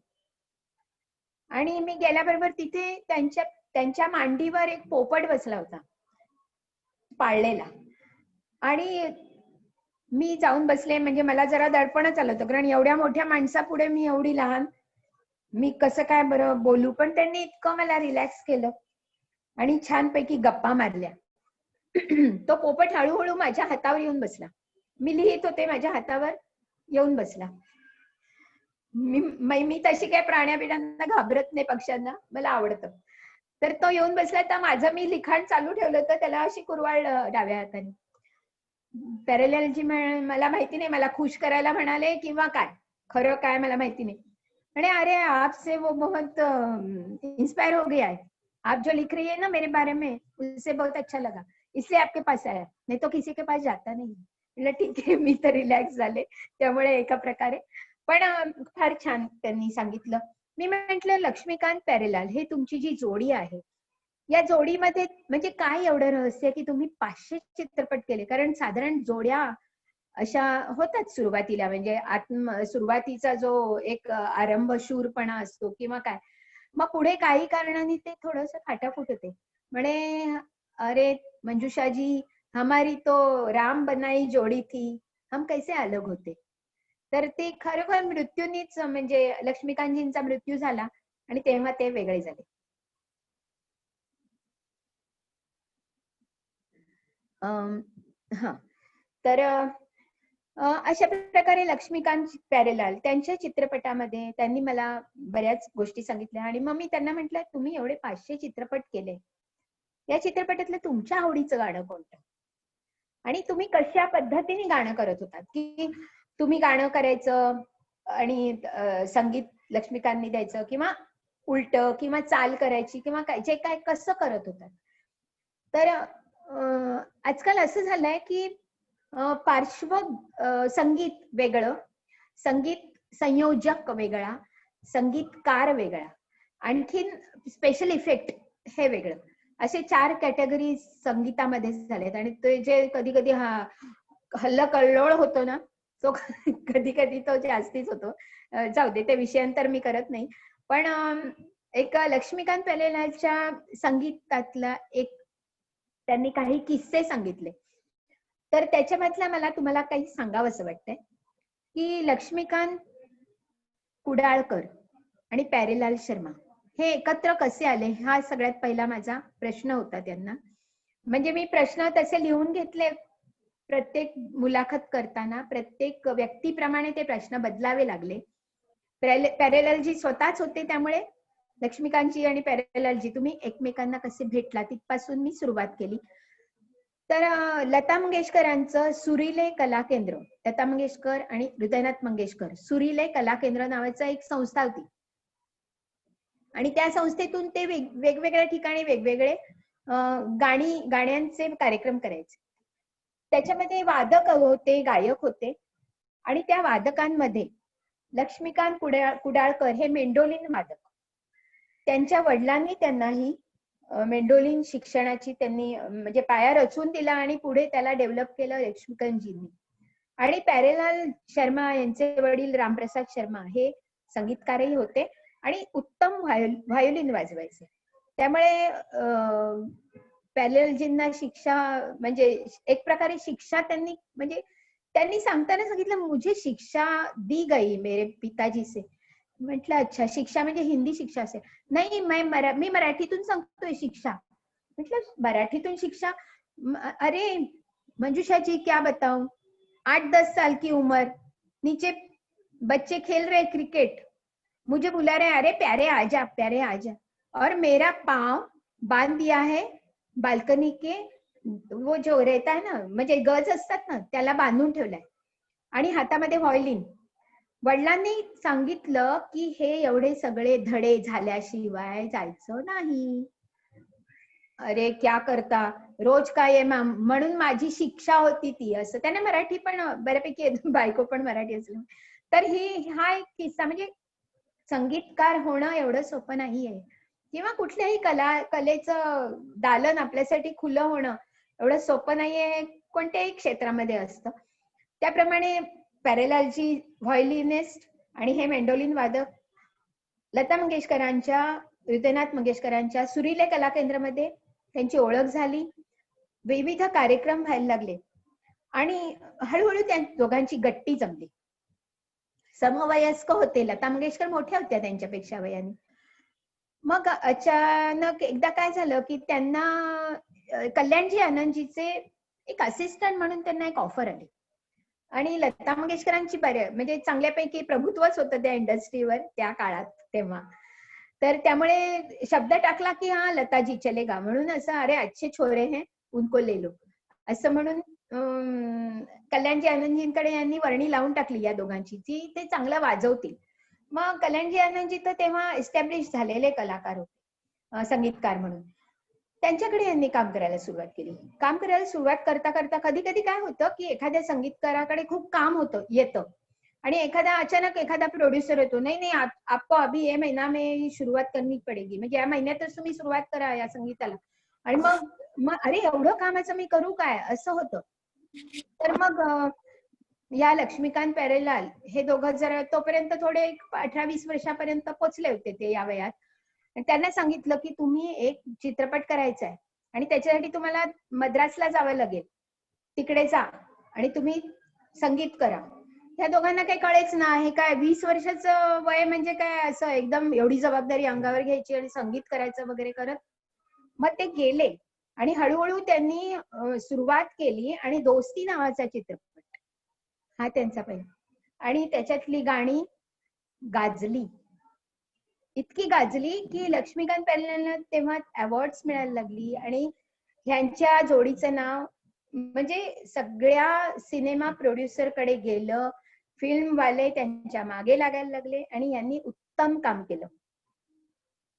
अर्थात कधी कधी क्वांटिटी वाढली की क्वालिटी कमी होते, ते काही गाण्यांमध्ये आपल्याला दिसून येईल, पण 500 चित्रपटाचं संगीत देणं ही काही सोपी गोष्ट नाहीये, सोपी गोष्ट नक्की नाहीये. कारण राज कपूर सारखे जेव्हा दिग्दर्शक येतात जे जाणकार असतात गाण्यामधले, त्या बॉबी चित्रपटातली गाणी ही राज कपूरनी करवून घेतली. कशी करवून घेतली की नाही, हे पहिलं जे गाणं आहे जे इवन पहिलं जे गाणं जे त्यांनी केलं ते मला वाटतं बाहर से कोई अंदर ना आ सके, हे गाणं आहे. अंदर से कोई बाहर ना जा सके, सोचो कभी ऐसा हो तो क्या हो, सोचो कभी ऐसा हो तो क्या हो. नंतर ती टॅगलाईन सगळ्यांची झाली, हम तुम एक कमरे में, ही टॅगलाईन झाली त्या काळच्या तरुणांची. हे कसं झालं म्हणजे एखादा जाणकार जेव्हा संगीत दिग्दर्शकाकडे येतो की नाही हमें ऐसा ही म्युझिक चाहिए, ऐसा ही चाहिए, करत येणारा संगीतकार वेगळा असतो, हे चित्रपट प्रोड्युसर म्हणा किंवा दिग्दर्शक तो वेगळा असतो, आणि तो राज कपूर सारखा असला तर मग त्याची एक प्रेस्टिज व्हॅल्यू पण असते. त्यामुळे त्यांचं काम करणं खूप मोठं काम त्यांनी घेतलं.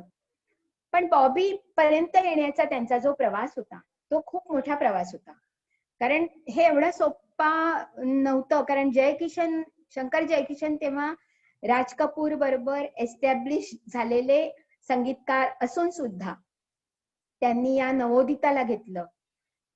लक्ष्मीकांत प्यारेलाल त्यांच्यासाठी ते नवोदित होते, पण अर्थातच लक्ष्मीकांत प्यारेलालचे चित्रपट झालेले होते तेव्हा आणि त्यांना अवॉर्ड्स हे भरपूर मिळाले होते. राज कपूर तर काय लहरी माणूस, राजा माणूस, त्यांनी ठरवलं की नाही अभी नहीं चाहिए शंकर जयकिशोर, नाहीतर ते आवारा 420 वगैरे काय वेड्यासारखी हिट गाणी आहेत ती.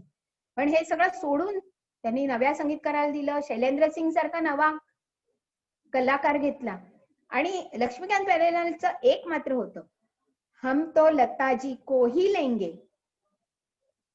त्यामुळे त्या लताबाईंचा एक होतच त्यांच्या सोबत, कारण नाही उनके कारण ही हम बने हैं म्हणून.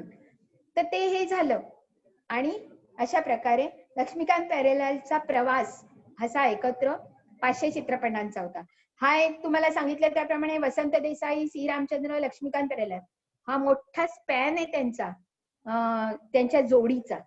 आता याच्यामध्ये असं झालं की वाद्य जी वापरली तर त्याच्यामध्ये त्यांनी स्वतः मेंडोलिन आणि व्हायोलिन वादक असल्यामुळे त्यांनी खूप वेगळ्या वेगळ्या पद्धतीचे आणि अनुभव असल्यामुळे वेगवेगळ्या पद्धतीची गाणी आणि डायलॉग्स पण घातले.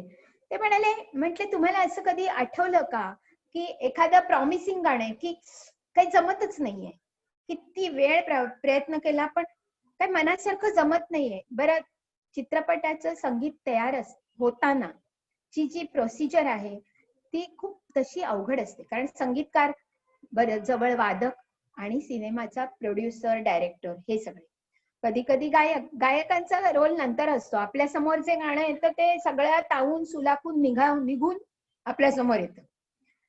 तर तो प्रवास म्हणे अरे मंजुषा जी क्या बताऊं, एक गाना था बहुत तरसाया उसने. म्हटलं काय झालं, म्हणजे कुठलं गाणं असं होतं की अरे आम्ही तर काय आदल्या दिवशी संध्याकाळपासून जी सुरुवात केली दुसऱ्या दिवशी संध्याकाळपर्यंत काहीच आम्हाला सुचलं नाही आणि ते एकच गाणं.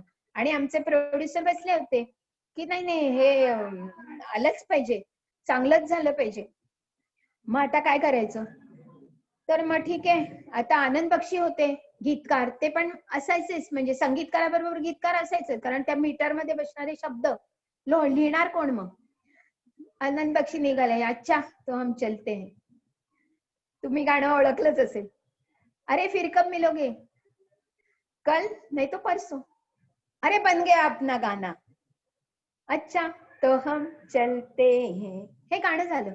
म्हटलं अरे मी विचार करत राहिले की एका गाण्याच्या मागे किती विचार आणि किती तळमळ आणि किती, म्हणजे अक्षरशः गायक आणि गायिकाला काहीही काम नसतं, छान गाणं एवढंच काम असतं. आणि त्याच्या मागची जे आहे बारकावे, वाद्य कोणती योजना करायची, वाद्याची योजना कुठे कुठे थांबायचं, काय करायचं, हे सगळं संगीतकाराचं काम असतं आणि आता संगीत संयोजकाचं काम असतं. तर त्यामुळे ह्या ज्या सगळ्या संगीतकारांचा अभ्यास करताना मला खूप म्हणजे शिकायलाही मिळालं की संगीत देणं म्हणजे एवढं सोपं नाहीये. त्याच्यानंतर मी एक हृदयनाथ मंगेशकरांचा उल्लेख करते की पंडित हृदयनाथ मंगेशकर आणि संगीतकार राम लक्ष्मण. तुम्हाला दीदी तेरा देवर दीवाना हे आहे ना गाणं, किती सुंदर गाणी त्यांनी लिहिली आहे, म्हणजे कंपोज केली आहेत. पण अक्षरशः एक गाणं तर त्यांनी पूर्ण इंग्लिश गाण्याचं त्यांनी हे केलंय इवन पहिला पहिला प्यार है, SP बालसुब्रमण्यम, त्यांनी त्याचं एक गाणं आहे ऑक्टोपॅड, मोरॅकस, संतूर, मेंडोलिन, ट्रम्पेट आणि कॉर्ड्स याच्या सोबत त्यांनी ते गाणं केलंय आणि संतूरच्या पीस वापरलाय. म्हणजे भारतीय वाद्य आणि पाश्चात्य वाद्य याच्यावर प्रभुत्व असल्याशिवाय संगीतकाराला काम करता येणार नाही. हे मी उदाहरणादाखल सांगतेय की सगळ्या संगीतकारांचं हा एक भाग आहे की त्या सगळ्या संगीत म्हणजे ते आवाज, संगीत म्हणजे शेवटी काय, एक नादमय आवाज, ते नादमय आवाज कुठल्या वाद्यातून यायला पाहिजेत आणि कोणते कोणते सूर त्यात घ्यायला पाहिजेत, हा खूप मोठा एक अभ्यास असतो. तसा राम लक्ष्मणांनी खूप छान मैंने प्यार किया, हम आपके है कौन, हे त्यांची मुख्य गाणी. आणि देवा हो देवा गणपती देवा, हे त्यांचं गाणं आहे, जे कुठल्याही गणेशोत्सवात वाजतच असतं. हमसे बडकर कौन, ते हमसे बडकर कौन चित्रपटातलं गाणं आहे. आणि याचं गणपतीचं गाणं असल्यामुळे अक्षरशः सगळेजण त्याच्यावर तुटून पडतात. पंडित हृदयनाथ मंगेशकर यांच्याबद्दल मी थोडंसं सांगते की त्यांनी बंदिशी ज्या होत्या त्यांची गाणी केली. आणि रसूलेला हे जे गाणं आहे ते तुम्हाला दया घना हे आहे, गगन सदन ही मराठी झाली. आणि मराठीचीच त्यांनी हिंदीतून केली. मराठीमध्ये जैत्र जैत चित्रपटातली जी गाणी आहेत त्याचंच त्यांनी हिंदीकरण केलंय आणि ओरिजिनल पण त्यांनी केलेली आहे. तर ती त्यांची एक वेगळी शैली हृदयनाथांची ती पण आपल्याला दिसून येते. आता हळूहळू मी शेवटाकडे येतेय कारण बरंच सांगण्यासारखं वाटतंय. पण मी जोपर्यंत केलं तोपर्यंत अजय अतुलनी पण सुरुवात केली होती चित्रपटामध्ये, त्यामुळे त्याचाही उल्लेख मी केलेला आहे. पण उल्लेखनीय गाणी जी होती ती मी तुम्हाला थोडक्यात सांगितली. आणि साधारणपणे या बाबतीतली वेगळी वेगळी व्हरायटी म्हणजे गाण्यांमध्ये वैविध्य कसं आणायचं याबद्दल संगीतकारांनी बरेच प्रयोग केले. तर त्या प्रयोगांमध्ये त्यांनी आपल्या नाट्यसंगीताचाही उपयोग करून घेतला. देवी अहिल्याबाई होळकर नावाचा एक चित्रपट आला होता. त्याच्यामध्ये डॉक्टर अशोक रानडे हे मोठे संगीतकार, शास्त्रीय संगीत जाणकार, त्यांनी बैठकीची लावणी वापरली. म्हणजे मराठमोळं संगीत त्यांना अपेक्षित होतं देवी अहिल्याबाई होळकर या चित्रपटातलं. आणि त्याच्यामध्ये गायन केलं पंडित कुमार गंधर्वांची मुलगी कला कोंकले हिने. असे अनेक गायक, कलाकार, संगीत ते तज्ञ, वादक यांचा या चित्रपट सृष्टीला, चित्रपट संगीताला खूप मोठा हातभार लागला. थोडासा मी मुलाखतींविषयी सांगते आणि मी काही प्रश्न असतील तर आपण बघूया तुम्हाला. कारण मी सांगितलं त्याप्रमाणे भरपूर सांगण्यासारखं आहे, पण मी थोडा आवर्त घेतलीये. मुलाखती घेताना अर्थात माझं काही तसा स्वभाव नाही की जाऊन मुलाखती घेते किंवा असं काही माझं प्रोफेशन पण नव्हतं. पण माझ्या या विषयामुळे मला मुलाखती कशा घ्याव्या किंवा काय काय विचारायला पाहिजे हे सगळं मी आधी लिहून काढलं. आणि सगळ्यात पहिली मुलाखत घेतली मी दत्ता डावजेकरांची. लोखंडवाला कॉम्प्लेक्स मध्ये गेले होते. दत्ता डावजेकरांनी मोहम्मद रफीला पहिलं गाणं दिलं. पहिलं गाणं देणं हे संगीतकारासाठी रिस्की असतं. एखाद्या नवोदित गायक कलाकाराला पुढे आणून त्याला ते गाणं देणं आणि त्याच्याकडून म्हणजे गाऊन घेणं आणि त्याच्यावर विश्वास ठेवणं आणि हे पटवून देणं ही खूप मोठी प्रोसिजर संगीतकाराला करावी लागते. संगीतकार दत्ता डावजेकर मोठं नाव. आणि मी गेले तिकडे, डॉक्टर अपर्णा मयेकर त्यांची मुलगी मला म्हणतात त्या काही घेऊन जाऊ नका हा घरून, ते देतील तुम्हाला काही काही, पण काही न्यायचं नाही. मी तेव्हाच माझी पहिली मुलाखत आणि हे असं रागावणं, म्हटलं बापरे कसं करू मी. असं झालं मला आधी की मी इथूनच जाऊ पळून, असंच मला वाटायला लागलं. पण म्हटलं नाही नाही बघूया ना ते स्वतः काय करतात. पण डाऊन टू अर्थ माणूस, अतिशय साधा. आणि इतकं त्यांनी त्यांच्या रूम मध्ये मी बसले होते, सगळं पूर्ण भिंतभर अवॉर्ड्स त्यांना. दत्ता डावजेकर हे खूप मोठं नाव. त्यांनी एक किस्सा सांगितला, तो मी जरासा सांगते तुम्हाला. की ब्रह्मचारी या चित्रपटामध्ये दादा चांदेकरांनी संगीत दिलं.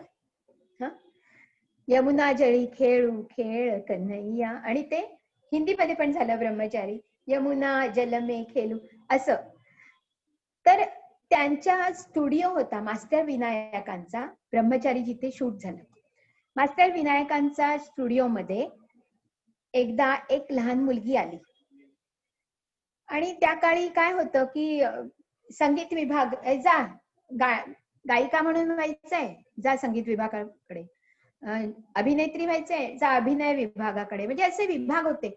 आणि नोकरीला कशी जातात 10 ते 5, 9 ते 5 जसं शेड्यूल, त्याप्रमाणे असे नोकरीला यायचं म्हणून डबा बिबा घेऊन यायचे. मंथली पेमेंट असायचं त्यांना. असं काय एक गाणं आणि एवढे 1000 रुपये वगैरे असं काही भानगड नव्हती. तर ते संगीतकार म्हणून दत्ता डावजेकर तिथे होतेच, कारण ते असिस्ट पण करायचे दादा चंदेकरांना. आणि इव्हन एकूण त्यांच्या त्या नोकरीचा एक भाग होता. तर एक मुलगी, लहान मुलगी 2 वेण्यावर बांधलेली, एक 12-14 वर्षाची, आणि ती आली.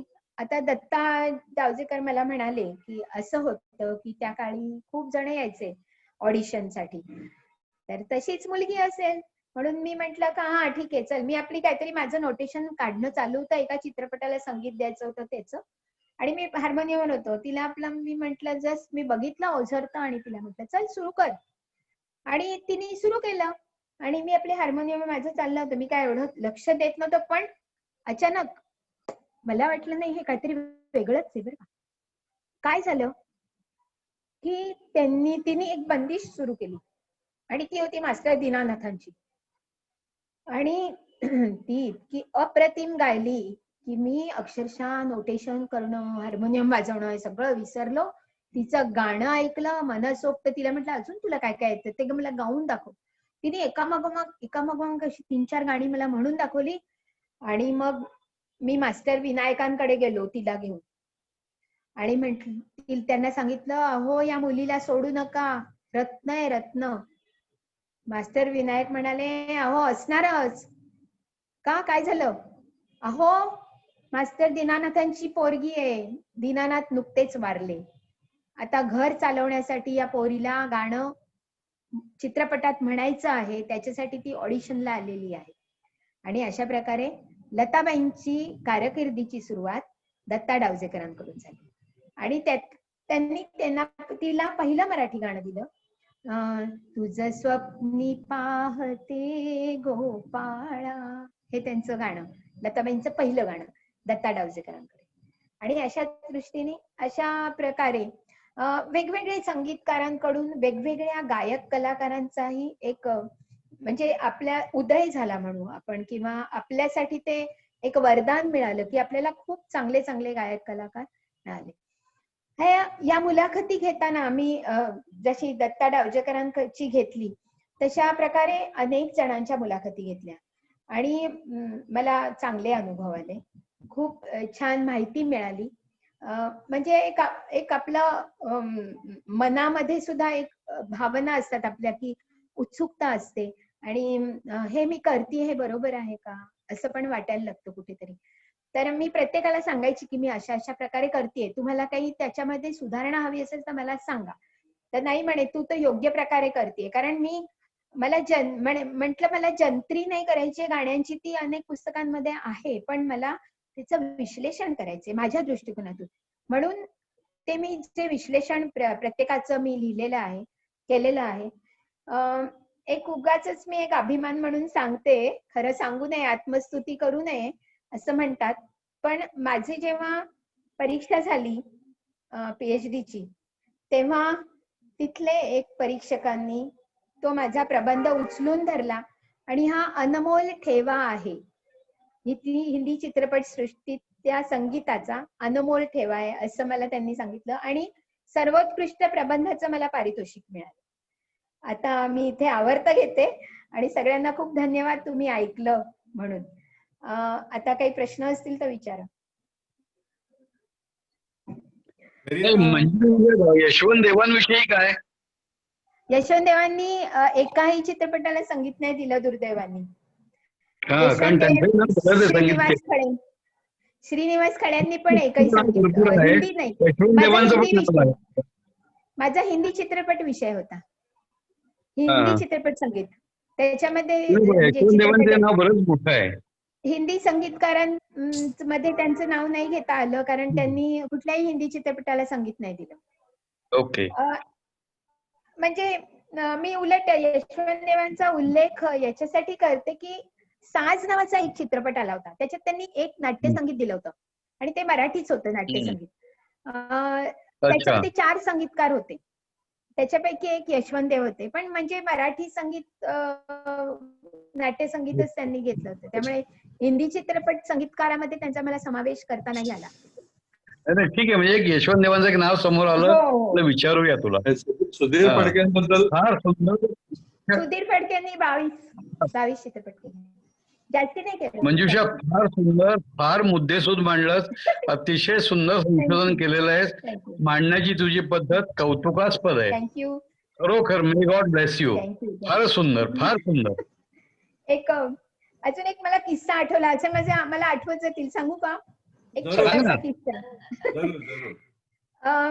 वादक कलाकारांचा सहभाग मी जसं म्हटलं तसं मी नाना साठे आणि बाळ साठे, हे तुम्हाला कदाचित माहित असतील, व्हायोलिन वादक, बॉम्बे सेंट्रलला गेले होते, त्यांची मुलाखत घ्यायला. नाना साठे तर बेड रिडन होते, पण बाळ साठे वय वर्षे 93. इतके मस्त बोलले माझ्याशी, आणि खूप दिवसांनी बहुतेक कोणीतरी त्यांना मिळालं होतं. त्यांनी इतकं छान मला किस्से सांगितले, मला व्हायोलिन वाजवून दाखवलं, आणि त्यांनी सांगितलं की आम्ही ना असे झाडावर लपून बसायचो किंवा एखाद्या भिंतीच्या आड बसायचो आणि मग ते संगीत द्यायचो, कारण तेव्हा लाईव्ह असायचं ना.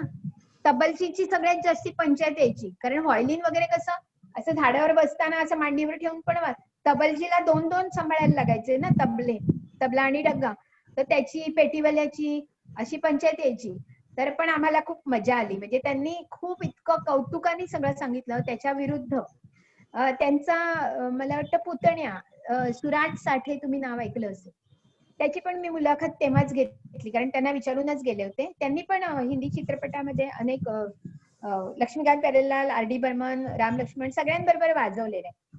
पण हा माझा प्रबंध झाला 2008 साली, म्हणजे आपण 50शीत होतो तेव्हा, म्हणजे खूप उशिरा झाला, पण ठीक आहे. तर त्यांनी तेव्हा सांगितलं, 2008 सालची परिस्थिती अशी होती की आता असं असतं की मोठे मोठे स्टुडिओ कोणाला परवडतच नाही, अशा 8x10च्या छोट्या छोट्या खोल्या भाड्याने घेतात, आणि त्या खोल्यांमध्ये आम्हाला एखादा पीस वाजवायला सांगतात.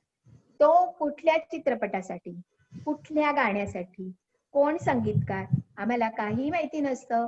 तेवढं वाजवायचं, एक पेमेंट तुम्ही घ्यायचं, परत जायचं. अशा पद्धतीने आजकाल चाललेलं आहे. वाद्य कमी व्हायला लागलेली आहे. एक सिंथेसायझर नावाचा एक मोठा राक्षस आलेला आहे, ज्याच्यामुळे सतार, व्हायोलिन, संतूर, तबला हे सगळं त्याच्यामध्ये मिळाल्यावर महाग पडत नाही आता कोणतंही. महेश काहीतरी बोलते तुझा. महेश, तू काय बोलत होतास, मला ऐकू नये, मी अनम्यूट होते. तुझा अनुभव कसा आहे? कशाचा? नाही, तू त्यांची मुलाखत घेतलीस अजय अतुलची? अजय अतुल नाही, तेव्हा ते फार नवोदित होते, ते नवोदित होते. पण मी श्रीधर फडक्यांना फोन केला होता, पण फोनवर हे लोक खरंच छान बोलले आपल्या वडिलांविषयी. श्रीधर फडके यांना यांच्याशी बोलले होते. सुधीर फडक्यांच्या सगळंच काही कंपोजर मध्ये गाणी बनली जातात, सूर ठरले जातात, फक्त गायकाला सूर द्यायचा आहे, अशी पद्धत झालेली हल्ली. आणि त्याच्यामध्ये बरेच म्हणजे एक असं पण आहे की तालमी होत नाहीत. पूर्वी तालमी तासन तास दिवसेंदिवस चालायच्या, त्या तालमी आता होत नाहीत. एखादी ओळ म्हणायची, त्यांनी सांगितली की आपण लगेच म्हणायची, मग त्याच्यात काही बारकावे छोटे मोठे झाले की थोडा सूर इकडे तिकडे झाला तरी तो करता येतो यंत्राने नीट. त्यामुळे ही जी गाणी आपल्या समोर येतात ही काय माहिती काय असतं ट्रॅकवर किंवा मला कल्पना नाही की नक्की. आता म्हणजे ते सगळं बदललंय, जसं काळ बदलतो ना त्याप्रमाणे पद्धती बदलतात, आणि आपल्या सोयीचं जे असतं ते स्वीकारलं जातं. मग सोयीचं काय आहे, कशाला एक एक सतार वादक, एक एक संतूर वादक असे वेगळे वेगळे हवेत, कशाला हवेत? एका सिंथेसायझर मध्ये सगळं मिळतं आपल्याला, सगळी त्याच्यात सगळे टाकता येतात, सगळी वाद्यांची आवाज टाकता येतात, मग काही गरजच नाहीये. अशा प्रकारे वादक बेकार झाले, बेकार म्हणजे काम मिळेल असं झालं. ते चांगले वादक, पण हे ठीक आहे, आता काय बोला. हा सगळेच कलाकार किंवा सगळेच नावाजलेले कलाकार त्यांचे गुरुजन असतात, त्यांचं नाव घेताना कानाला हात लावतात, त्याचं काय प्रयोजन असतं हे मला म्हणजे कानाला कदाचित मी पण लावला असेल, असं आहे की गुरु हा नेहमी श्रेष्ठ असतो आणि आपण त्या गुरुचे शिष्य, त्यामुळे त्यांचं नाव आपल्या ओठावर आणणं हा एक खूप धैर्याचा विषय आहे. की म्हणून मग अरे मी तुमचं म्हणून कानाला हात, की क्षमा करा मी तुमचं नाव घेतोय असं, म्हणून ते कानाला हात लावले.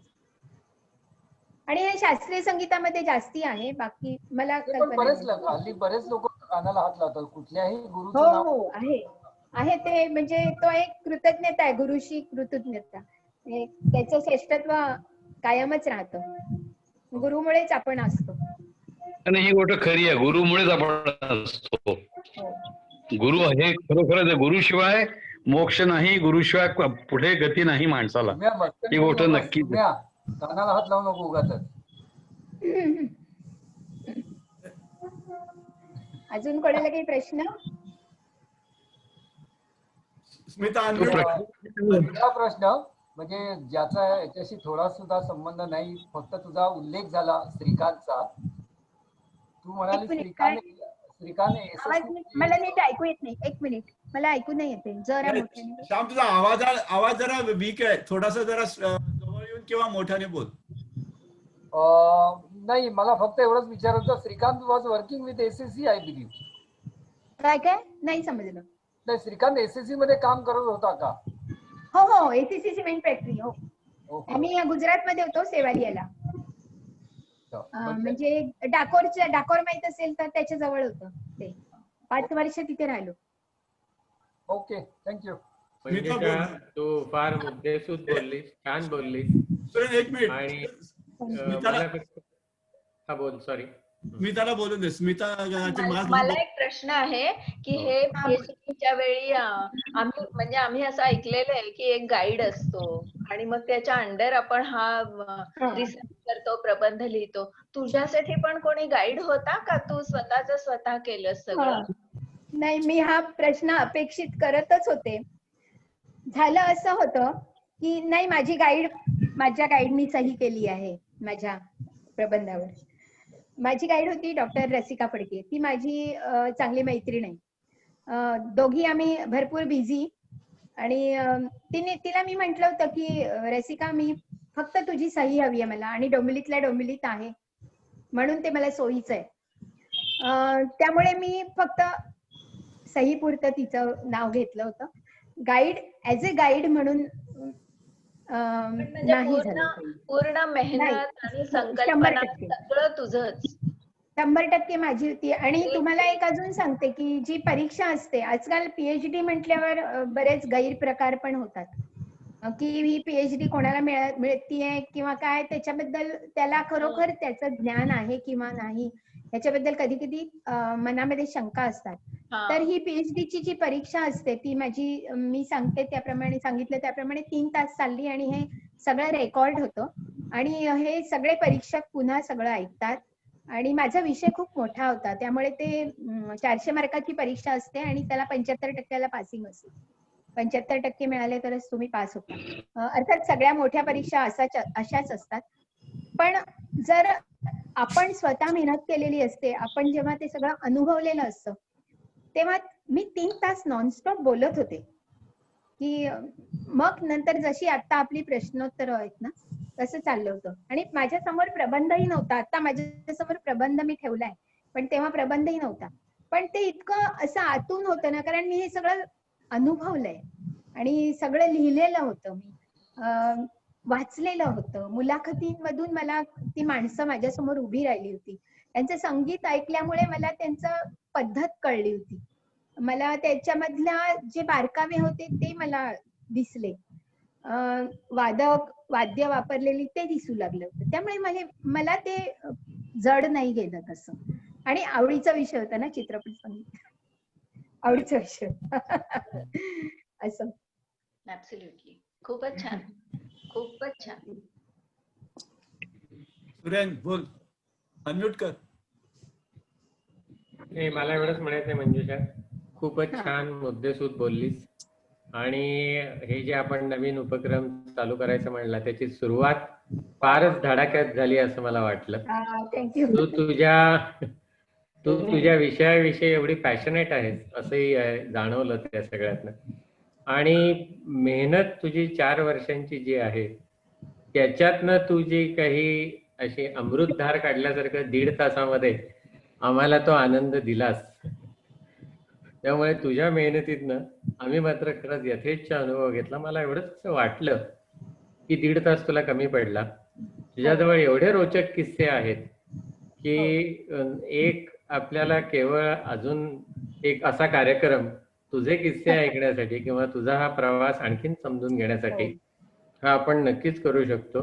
पण मला असं वाटतं सगळ्यांनाच हे तुझं प्रेझेंटेशन प्रचंड आवडलेलं असणार. म्हणजे धन्यवाद. असं एक मिनिट सुद्धा असं वाटलं नाही की काहीतरी कंटाळा येतोय आणि उठून जावं आणि काय बडबड चाललीये, असं काही नाही.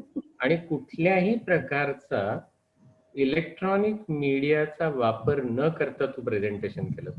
कारण हल्ली नॉर्मली प्रेझेंटेशन म्हणलं की तो इलेक्ट्रॉनिक गॅजेट्स आणि त्याचं असोसिएटेड प्रेझेंटेशन आणि त्यातले टूल्स वापरून असं तू काही नाही केलं. तू ऑलमोस्ट एक्सटेम्पर बोलल्यासारखे बोलली. त्याच्या मागे तुझा अभ्यास, तुझा अनुभव आणि तुझं प्रेझेंटेशनचं स्किल या तिन्ही गोष्टी खूप आवडल्या. सगळ्यांनी जर पुन्हा कधी म्हणजे सहमत झाले तर मला तर माझ्या वैयक्तिक बाबतीतनं असं मला वाटतं की हे तुझे किस्से आम्हाला आणखीनही खूप ऐकायला खूप आवडेल. तेव्हा नक्कीच पुन्हा एकदा आपण हे करू. खूप खूप धन्यवाद. थँक्स. थँक्यू.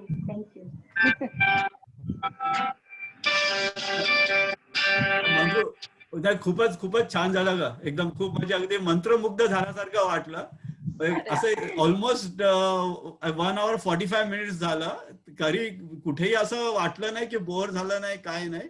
सगळे सांगितलेस ते प्लस प्रत्येक चित्रपटातले गाणी सुद्धा थोडीशी तू गुणगुणून दाखवलीस आणि काय काय बऱ्याचशा गोष्टी आम्हाला नवीन समजल्या. आता पहिलं संगीतकार कोण आहे हे इथपासून जी सुरुवात झाली ती शेवटपर्यंत इतकं तू छान नेल असं प्रवाह म्हणजे एकदम परफेक्ट बांधला गेला. म्हणजे सुरेंद्र म्हणतो त्याप्रमाणे म्हणजे मला पण सवय आहे ती फक्त इलेक्ट्रॉनिक पॉवर पॉइंट वर बनवलेली प्रेझेंटेशन बघणं, म्हणजे रेफरन्सेस असतात आणि सगळ्या बरेचसे गॅजेट्स वगैरे असतात. पण तुझं नुसतं कंटिन्युअस फ्लो इतका छान होता ना, खूपच सुंदर झाला, त्यात वादच नाही. आणि सुरेंद्र मी मध्ये मध्ये चॅट करत होतो, म्हणजे वाटत परत तुझं आणखीन एखादं सेशन व्हावं, सगळ्यांनी परत असं छान छान ऐकावे. नक्की खरंच वाटतं. कारण मलाही खूप आनंद मिळाला तुमच्या बरोबर बोलून.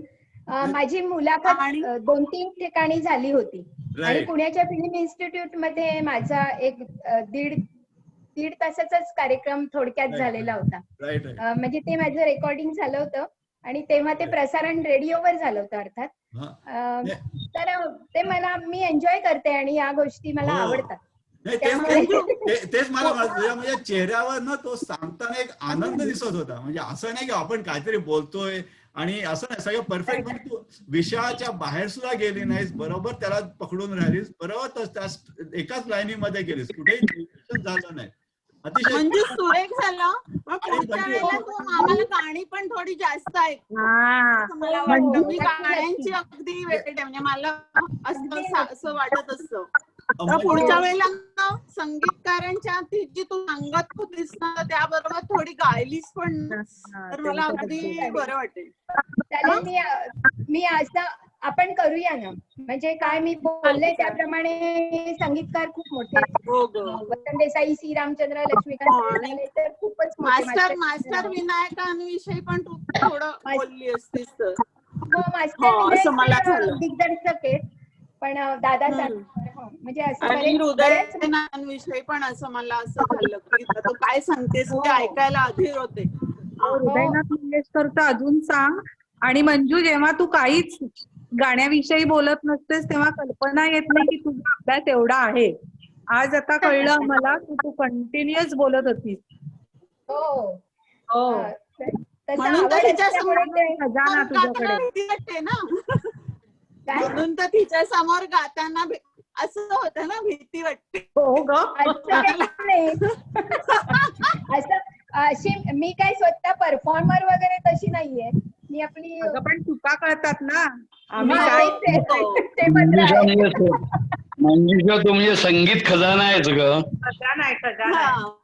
संगीत खजाना आहे हा. ते संगीत खजाची कस्टोडियन आहे. ते तुला पण बरोबर मंजू, आम्हाला तुझा खूप अभिमान. म्हणजे मला तर इतकं आश्चर्य वाटलं. म्हणजे मंजू आहे ना, बाबाच्या शाळेमध्ये मंजू इंग्लिश गाणी म्हणायची, छोटी छोटी अशी चबीची स्टेपची, अशी नाचून बिचून म्हणायची. तर तेव्हा ती म्हटलेली मला आठवतात, म्हणजे अशी डान्स केलेली. आणि नंतर अशी तीच ती म्हणालीस ती की काय शेपटीवाल्या प्राण्यांची वगैरे. आणि नंतर जे तू क्षेत्र बदललंस ना, म्हणजे मला तर आश्चर्यच झालं होतं तेव्हा. काय गायला लागले, गायन क्लासिकल गायला लागले किंवा गाण्याचे क्लास. म्हणजे अक्षरशः एवढं आपण बरोबर असून कधी असं वाटलं नव्हतं की तू ह्या क्षेत्रात जाशील असं. त्याला ते 27व्या वर्षी सा लावला पहिला.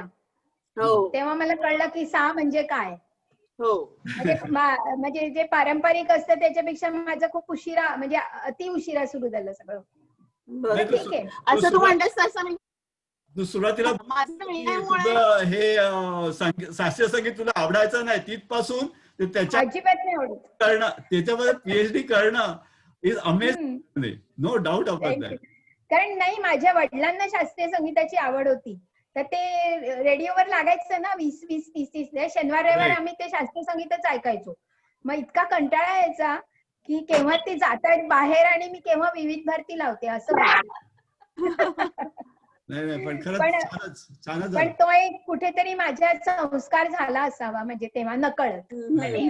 वडिलांच्यासाठी एक ग्रेट ट्रिब्यूट आहे बरं का. मी माझ्या म्हणजे आपल्या जे प्रबंधात सुरुवातीला मनोगत असतं त्याच्यात मी माझ्या वडिलांचा उल्लेख केलेला आहे. त्यांच्यामुळे मी वडील आणि काका दोघांचेही म्हणजे आवड, शास्त्रीय संगीत आणि चित्रपट संगीत. सैगलची गाणी आवडायची. म्हणजे तू टेड टॉक्स वर पण जा. टेड टॉक्स म्हणून जे असतं ना, टेडेक्स, पण खरंच छान देता येईल. म्हणजे तुझा सगळा जर्नी इतका इन्स्पायरिंग आहे ना, सगळ्यांना खूप आवडेल. हो नक्की आवडेल. आणि सगळ्यात महत्वाचं म्हणजे तू आता ह्या एवढ्या गडबडीत सुद्धा केलंस आणि सुरेख केलंस. ग्रेट. म्हणजे खरं सांगितलं तर माझं हे सगळं मनात असल्यामुळे मला फार तयारी नाही करावी लागली. मी सहज विचार केला. श्रीकांत पण म्हणाला की आता राहू दे, आता काय शनिवारी त्याचा विचार करत बसायचा. आणि दुसरं अजून एक तुम्हाला सांगते की काल माझे 96 वर्षाचे सासरे वॉशरूम मध्ये पडले आणि त्यांच्या कमरेचं हाड मोडलंय. आणि आता ते सध्या माझ्या नंदेकडे आहेत, त्यामुळे ते पण एक टेन्शन होतं. पण श्रीकांत म्हणाला काही नाही, तू करायला पाहिजे. म्हणून मग मी मेसेज केला सुरेंद्र आणि मिलिंदला. तसा उशीरच झाला, कालच सकाळी केला. मी म्हंटल ठीक आहे, म्हणजे दुसरं काही शेड्यूल असलं तर मग मी नाही करणार असं. पण मग जे ठरवलं तर सुरेंनी तारीख, मला वाटलं ती गाठावी. आणि थोडी मी पण रिलॅक्स झाले, कारण उगाच ताण आतापासून घेऊन अर्थ नाही. आणि आपला आवडता विषय आहे, त्यामुळे मला काही अशी फार तयारी नाही करावी लागली. फक्त मी या फळ्यावरती मुद्दे लिहून घेतले. म्हटलं असं काहीतरी करतात म्हणून मी केलं होतं. पण छानच झालं, खूपच छान झालं. खरंच खूप छान. बर्थडे गर्ल, तुम्हाला पुन्हा एकदा वाढदिवसाची शुभेच्छा. निलिमा, थँक्यू. आणि वाढदिवसाच्या आपण झूमच्या त्या झूमनी पण मध्ये 40 मिनिटात बंद केलं नाही. पण all of sudden it's continue आणि सगळं सलग रेकॉर्डिंग झालेलं आहे. मी मग आता ते हे रेकॉर्डिंग खूप मोठं आहे, त्यामुळे आपल्या व्हॉट्सअप ग्रुपवर पाठवता येणार नाही. मी परत युट्यूब अपलोड करून तुम्हाला सगळ्या लिंक पाठवतो. चालेल, मला पाठवशील का तू? युट्यूबवरच टाकेल आणि मग सगळ्यांना युट्यूब वरून पाहिजे डाउनलोड करा. चालेल. थँक्यू. Thank you so much.